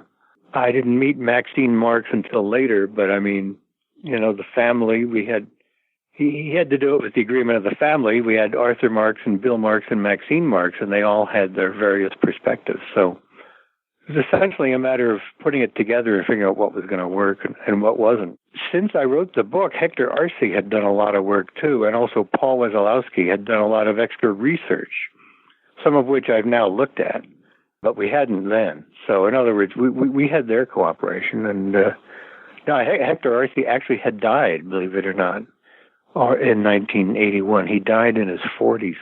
He uncovered a lot of stuff. So we knew a little bit more about the Marx Brothers going into this than I knew when I finished the book. But we also knew we were contracted to deliver a 90-minute show. It was actually 96 minutes, I think, that we delivered. We could have done a mini-series from the interview footage we got. Bob went out and he shot 45-minute interviews. We had to shoot on 16-millimeter film. Now you could even go on for longer, but then you would go for 10 minutes and have to reload. So it really made it difficult. And film costs money, so he only shot 4 or 5 magazines on each interview. But I mean, out of that stuff, some of the interviews were longer, but I'd say we got about 40, 45 usable minutes out of each of those interviews, and he did 16 or 18 of them. did a whole bunch. We easily could have done a miniseries, but there wasn't time or money to do that. So we ended up doing a 90-minute show with a wonderful outtake reel. I'm trying to think if those outtakes were used when Jim Curtis did his book on W.C. Fields. We gave him access to all our Fields outtakes, but they weren't nearly so plentiful as our Marx Brothers outtakes. We just could have gone on and on and on with that, you know. And you want the show to work, you know. It's got to be playable. So we couldn't use everything. I mean, you know, you got to structure it right. So that was our main concern. Yeah, Bob was saying that one of the cuts was 15 hours long or something insane. Yeah, Richard Patterson said to me, he was the director, I was the editor, he said, I want to see an assembly of this picture, and I want it ready in 10 days. And it took me, I think, 2 weeks, but we did it. But nobody ever said, I want you to use this scene, I want you to use this part of this interview, and I don't want you to use this part. I just had everything that was usable spliced in there together. And it was a 17-hour cut. Richard couldn't look at it in one sitting. It took 3 viewings to actually get from the beginning to the end. But then we kind of knew where we were going. So I found in this business that if you're writing or editing for somebody, they won't tell you what they want you to do, but as soon as you do something, they will tell you what's wrong with it. But this goes back to what I said about being a film student. You know, you learn a lot about critiquing stuff. I can look at anything now and tell you what I think is good and bad about it, you know. Any film, not just a comedy film, but people tend to think of me when they do comedy stuff and tend not to think of me when they don't. This is a gala day for you. Well, a gala day is enough for me. I don't think I can handle any more. If it's not asking too much. For our information, just for illustration, tell us how you intend to run the nation. These are the laws of my administration. No one's allowed to smoke or tell a dirty joke, and whistling is forbidden. We're not allowed to tell a dirty joke. If chewing gum is chewed, the chewer is pursued, and in the hoosegow hidden. If we choose to chew, we'll be pursued. If any form of pleasure is exhibited, report to me and it will be prohibited. I'll put my foot down, so shall it be. This is the land of the free. The last man nearly ruined this place. He didn't know what to do with it. If you think this country's bad off now, just wait till I get through with it. The country's taxes must be fixed, and I know what to do with it. If you think you're paying too much now, just wait till I get through with it.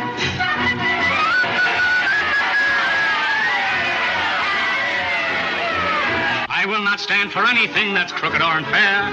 I'm strictly on the up and up, so everyone beware. If anyone's caught taking graft, and I don't get my share, we stand them up against the wall and pop goes the weasel. So everyone beware, who's crooked or unfair. Don't let us take a bit of graft,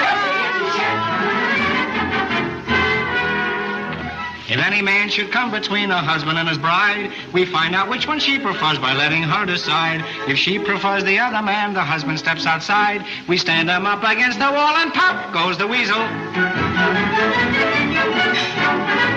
husband steps outside, relinquishes his right. They stand him up against the wall and take him for a life. All right, we are back, and we are talking about duck soup. So, yeah, we touched a little bit on this before we went for that long break there. But, you know, we're talking about a movie that's over 80 years old, guys. And for me, it still holds up.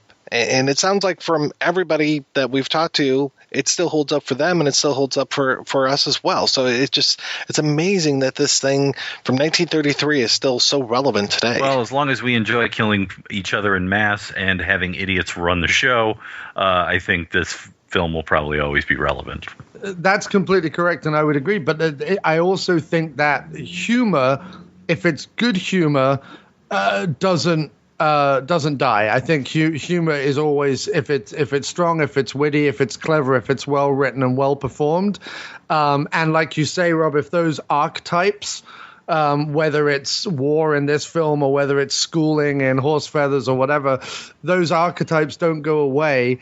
They'll always be relevant and they'll always be funny. You only have to look at any of the successful comedy that is still around today is all based on the human experience and based on those archetypes that will, because of human nature, even as much as the world changes or even as so-called sort of liberal and open as people get, though human nature will always exist and will always endure, and there'll always be those people who are assholes, and there'll always be the downtrodden, and there'll always be the hierarchy, and that's just the way the human being, or the human animal rather, has been since we crawled out of the ocean. So that's why it endures, and I think it also endures in all the comedy that it's influenced. You know, we've talked throughout the show, whether it's the parody films, the surreal parody films, or whether it's the war films, the anti-war films, or whether it's cartoons, or the cultural relevance of sort of the glasses, eyebrows, big nose, and mustache that you can buy still at any makeup or Halloween store or whatever. You know, the whatever it is, those things stick around. Yeah, it's just amazing that we can find humor. And we've talked about this movie as far as, as a film, from a filmmaking point of view. If we want to get into, get down to brass tacks, because you gotta pull up the tacks before you raise the carpet. The movie is just held together by the tiniest of strings, just so many strange little things, just bits that are seem like they come out of left field, and just the way that they rearranged some scenes. We heard in the interviews different bits that were supposed to be in there, like Groucho pulling the rabbit out of his hat, and the way that they cut around that, and just it's just amazing that even going back to the robbery of the house. When we cut to Mrs. Teasdale, she's there with the dancer character, and it's just like, well, what are those two doing together? And we never really get what they were doing, but they were together in the same room, and it's just like, well, that's kind of an odd thing. And the movie's filled with those kind of things if you really stop and look at it. But at no time do you really need to stop and look at it. It just moves along with this momentum and just has this powerhouse of all of these jokes that you don't really need to ever stop and look at it. I mean, that's our job here on this podcast, is to stop and look at these things and to say, well, this is kind of strange and this doesn't really add up that well. But I don't think we're saying it in a critical view. I don't think we're saying, and for that reason it's bad. We're just saying it's an odd thing, and the pressures of movie making and everything, it just, if you're going to cut everything out other than the jokes, this movie did a pretty damn good job of just leaving you the jokes. Definitely. And I think both their history in the theater, but also the fact that this is made at a time where something like this would have been shot almost entirely on Hollywood sound stages. There doesn't need to be that elaborate set dressing or elaborate realistic things. There just needs to be a hint of, well, this is where this is. This is a big stately home, or this is a big meeting room for the government, or this is a big official building or whatever, and into that you can then play around as much as you like. But it's more like theatrical set dressing than it is sort of movie realistic set dressing in terms of kind of contemporary films, and the way that they aim, even with comedy films, aim for as much realism as far as shooting it. And so, but also, like you say, you get the sequences that are rough around the edges and maybe edited in a rough way, and don't have much of a backdrop, and are just sort of two or three people doing a bit.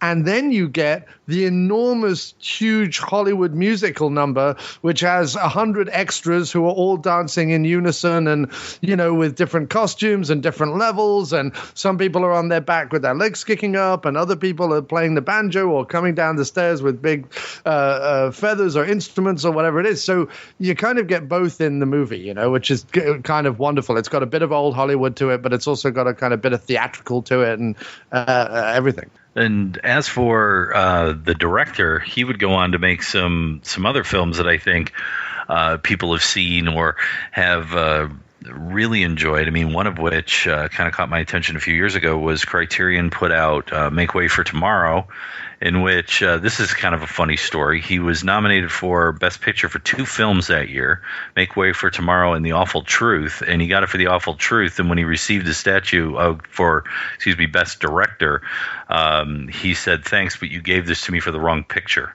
which was Make Way for Tomorrow. He felt was a better film. As a matter of fact, was so well received that Orson Welles said of it, it says it could make a stone cry, talking about how it was such a beautiful film, and he said that he thought it was great. Errol Morris said it's his number 1 film, according to what I've read. He called it the most depressing movie ever made. So I have not seen it, but there's those who believe that it may have also been an inspiration on Ozu's Tokyo Story, to kind of give you an idea.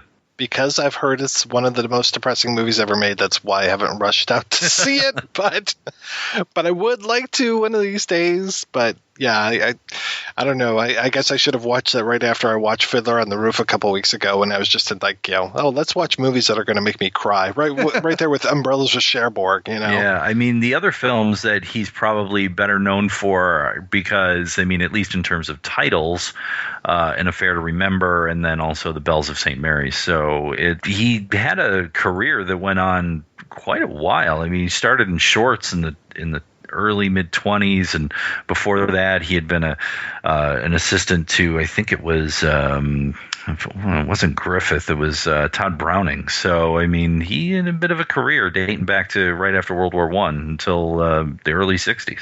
One of the gags in the movie that for some reason I was just reminded of, but I guess because we were kind of talking about the time in which it was made, is the sequence where you think that Harpo and the lady are in bed together, which is that what people wouldn't realize now, I guess, is that there was a Hays Code at the time that said that you couldn't show a man and a woman in bed together. So what's really ridiculous is in that sequence you see a man and a horse in bed together, which apparently is absolutely acceptable.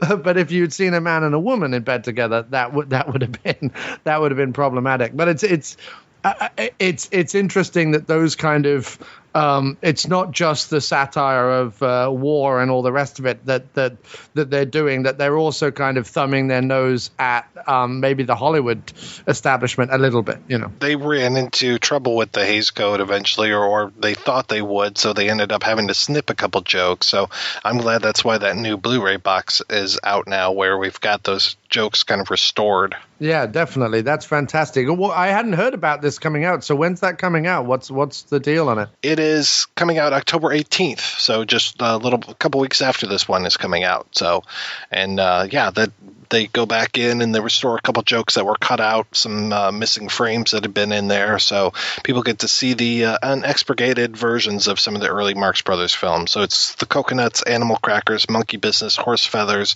and Duck Soup. Oh, so it's a Paramount box set. It's just the 5 Paramount movies. Okay, cool. And they're certainly my favorite, because I think that my humor sort of slides on the side of more ridiculous. Like, I like the later ones. They're good, and they still have the bits in it that you want, but it also has a lot of bits in it that I'm not as interested in.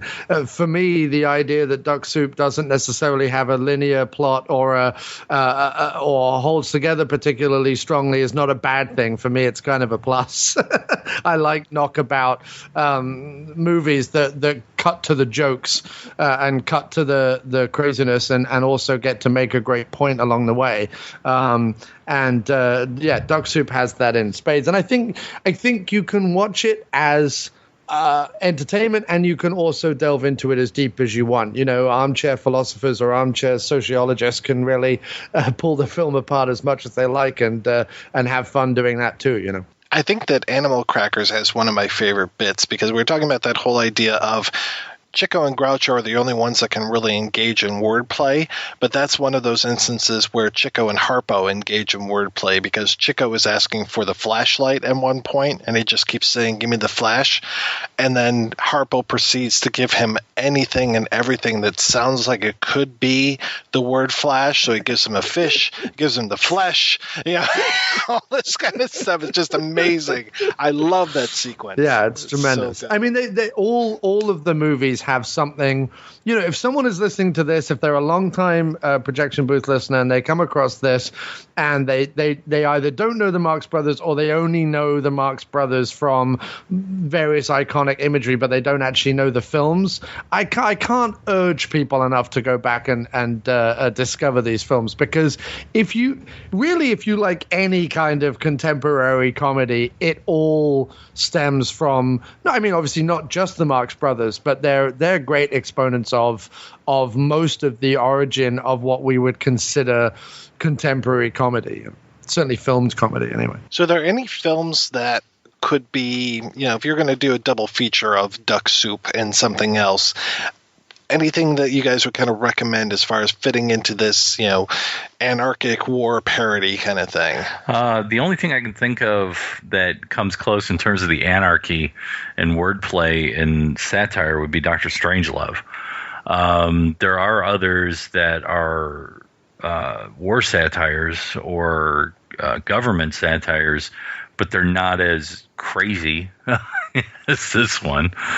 Maybe The Great Dictator. I was Dr. Strangelove was on my list, and actually, if you think that Dr. Strangelove was originally going to end with a massive pie fight, it would have been almost more like Duck Soup in that regard. Dr. Strangelove feels like Duck Soup if you sat down and really just wrote a focused satire. So for all the ridiculousness that's in Dr. Strangelove, it's also as bleak, dark, and weird as it is crazy, fun, silly, humorous, and all the rest of it. It kind of has everything going for it, and it feels like a polished Duck Soup. Do you know what I mean? Like a contemporary polished Duck Soup in a weird way. But I would also look, only because obviously he cites them as a massive influence, but you could look at something like Woody Allen's Love and Death. And also I was going to say, in a weird way, for the chaos that it shows and also the episodic nature of it, in an odd way, Apocalypse Now. Not that it's funny in that sense, but it is chaotic and it is episodic, and you do have those characters. You think of the Robert Duvall character or something. He's not a million miles away from a character that could show up in either Strangelove or Duck Soup, Well, yeah, Colonel Kilgore, compared to General Ripper, I think he's kind of in the same army. Yeah, no, completely and utterly. Yeah. I just didn't have the name off the top of my head. But no, I think there are elements of it and aspects of it. And even movies that people think are the most serious of movies or are making the most either artistic or deep or whatever point to them, I still see humor in them, and I still find humor in them. And there is still, I think, if you're going to do an anti-war picture or an anti-government picture, you have to somewhere heighten the reality in order to get that, either the point across or the humor across. And I think Apocalypse Now certainly has that, You mentioned Love and Death, and I love Love and Death. We covered that on the show a long time ago. But I have to say that I think that Bananas would be right up there as well. I think that Woody Allen really hits it with Bananas and the whole idea of this, dictator and everything. In pointing out the ridiculousness of this dictator. So I thought that one would be a good double feature. I still say the Top Secret is one of my favorite war parody films and does a good job. Sometimes, I'm like, okay, well, the Blue Lagoon stuff is a little much, but whatever. As an overall movie, it is still one of my favorites, and it just does such a good job with the tropes of the World War II films. There are certain movies now that I watch, and like Bridge of Spies, where I'm just like can't help but laughing because I keep thinking about fake doggy do and those kind of things. But my favorite line in Top Secret is when he says the French guy says You have to learn to deal with adversity in a mature and adult fashion. And then he sneezes into his hand, looks at his hand and goes, "Oh, God!" and like jumps out of the window. Like that to me is one of the perfect satire moments, because it's taking something that's serious and then just making it ridiculous. And I love, he's trying to be all pompous and know-it-all and whatever, and then he can't even cope with what he blows out of his nose. I just think it's tremendous. That's one of my favorite bits in Top Secret. And I've read that The Dictator, the Sacha Baron Cohen film, is funny, but I haven't seen it, and they say that that's kind of duck soupish. But I've read lots of people saying that Sacha Baron Cohen is funny, and I've seen all of his stuff more or less, including The Dictator, and I don't get it. There are some things he says as Borat, especially when he's describing his village and the crazy traditions that go on in the village, that I find funny just because of the surreal and crazy nature of them. But the Dictator I found very middle of the road. I found it very kind of let's poke fun at let's just poke fun relentlessly at things that, without any art or without any craft or without any intelligence, it was just, let's just poke fun at easy targets, it felt like to me. Yeah, after Bruno, I wasn't going to rush out to see any more of his films. I saw it in the theater, and I haven't seen it since. So, for me, I love the show. I think that Sacha Baron Cohen works better in small bits, but I did think that Borat as a film was quite good. So. And I also think that just our comment on Sacha Baron Cohen very quickly is just to say that I don't think any of his stuff gets particularly deep, clever, or interesting. Not that everything has to be deep, clever, and interesting. I'm not really saying that. But he takes very easy targets. It's easy to poke fun at celebrities, and it's easy to poke fun at politicians in the way that he does. And the fact that he sort of devolves into testicle gags or arse gags and not even particularly funny and or clever ones sort of just makes me think that people who compared him to Peter Sellers and stuff they're not really on the right they're not really on the right tack with that. Well, maybe he's just really difficult to work with. I think more they were saying about like the way he gets into character, but I think it's easy to put on a funny. Well, I mean, I don't know, maybe it's not, but I think it's easy to put on a funny mustache and do a slightly odd Eastern European accent and just walk around and be an idiot. But I mean, other people may disagree and think it's high art. I don't know. Other than the accent, walking around with the mustache and being an idiot, I do that all the time. Me too, dude. So, yeah, that's no problem. All right, we're going to take another break and play a preview for next week's show. The night of the formal is finally here for Chris, Cindy, and JC. It's going to be the best night of their lives. But tonight is also the night of the creeps. From a world unknown comes a nightmare unimagined. First, they are under you, around you, on you, and then inside you. They get in through your mouth, and you walk around while they incubate, even if you're dead. They are a new breed of terror. Freeze! They are a different kind of horror. Zombies, exploding heads, creepy crawlies. We could have a little problem. The creeps are taking over. Oh, I got good news and bad news, girls. What? The good news is your dates are here. What's the bad news? They're dead. You have never had a night like this. Night of the creeps. If you scream, you're dead. That's right. We'll be back next week with a discussion of Night of the Creeps, which kicks off a very busy Shocktober here at the Projection Booth. Before we go, I want to thank this week's guest co-hosts, Rob and John. Rob, what has been keeping you off the streets after curfew these days, my friend? Well, the fact that I have a tether. No, I have just been working my 2 gigs, enjoying that, of course, every Thursday, not to compete with the Projection Booth, but if you're in Detroit and you want to know what's going on, arts and culture-wise, you can check out Detours. You can get it wherever the quality podcasts, such as the Projection Booth, is.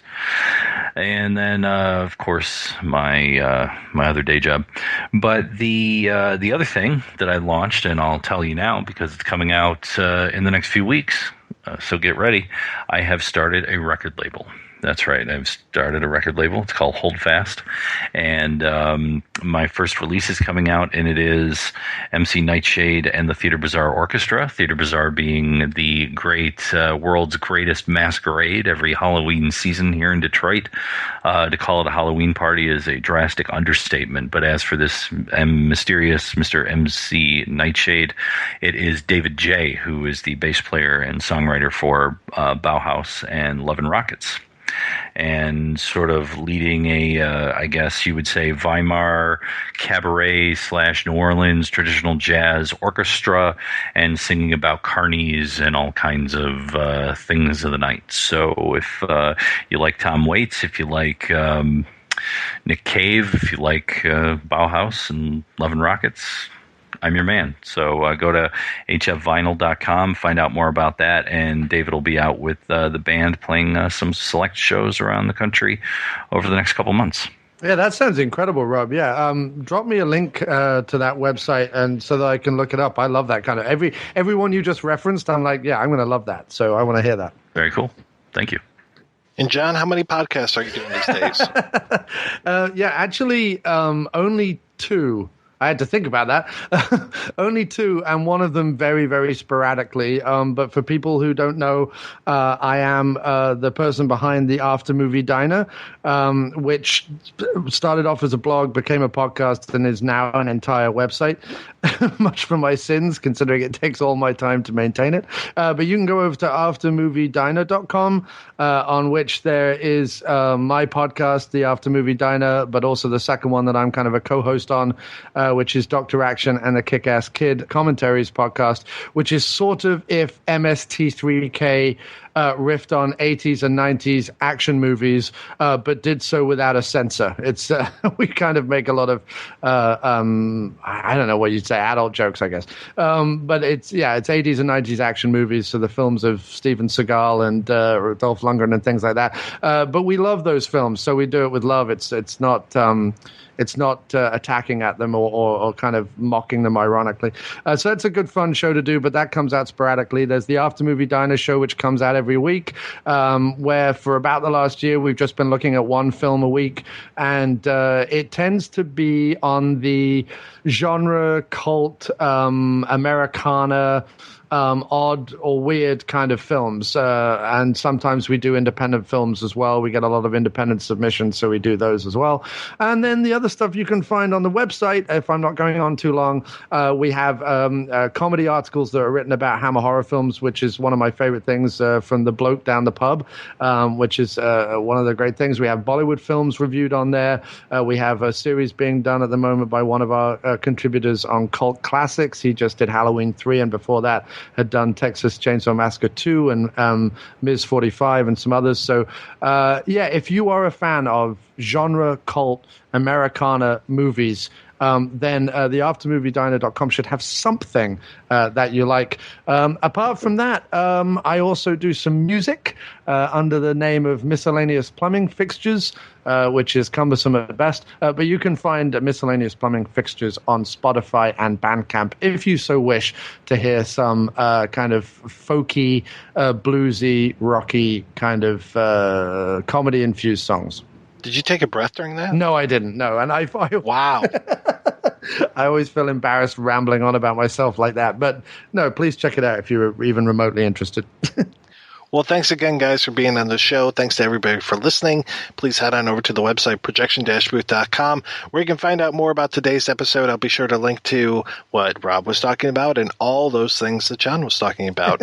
So you can also find links over there to iTunes, where you can rate and review the show, and to our Patreon, where you can make a donation to the show. Donors get early access to every episode as long as I'm not running late. Every donation and every rating we get helps the Projection Booth take over the world. And it's war! And it's war! Gather the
If you enjoy this show and want more people to know about it, head on over to iTunes, leave a comment, and rate it 5 stars. Make sure you like and share us on Facebook, and don't forget to follow us on Twitter. Just search for Christopher Media. Thank you in advance for supporting Christopher Media by clicking on the PayPal button and by clicking through to all the sponsors who support ChristopherMedia.net. Most importantly, we would like to take the time to extend an extra special thanks to you. Christopher Media could not exist without your support. Thank you for visiting ChristopherMedia.net, and thank you for listening. Christopher Media. Let's make some noise.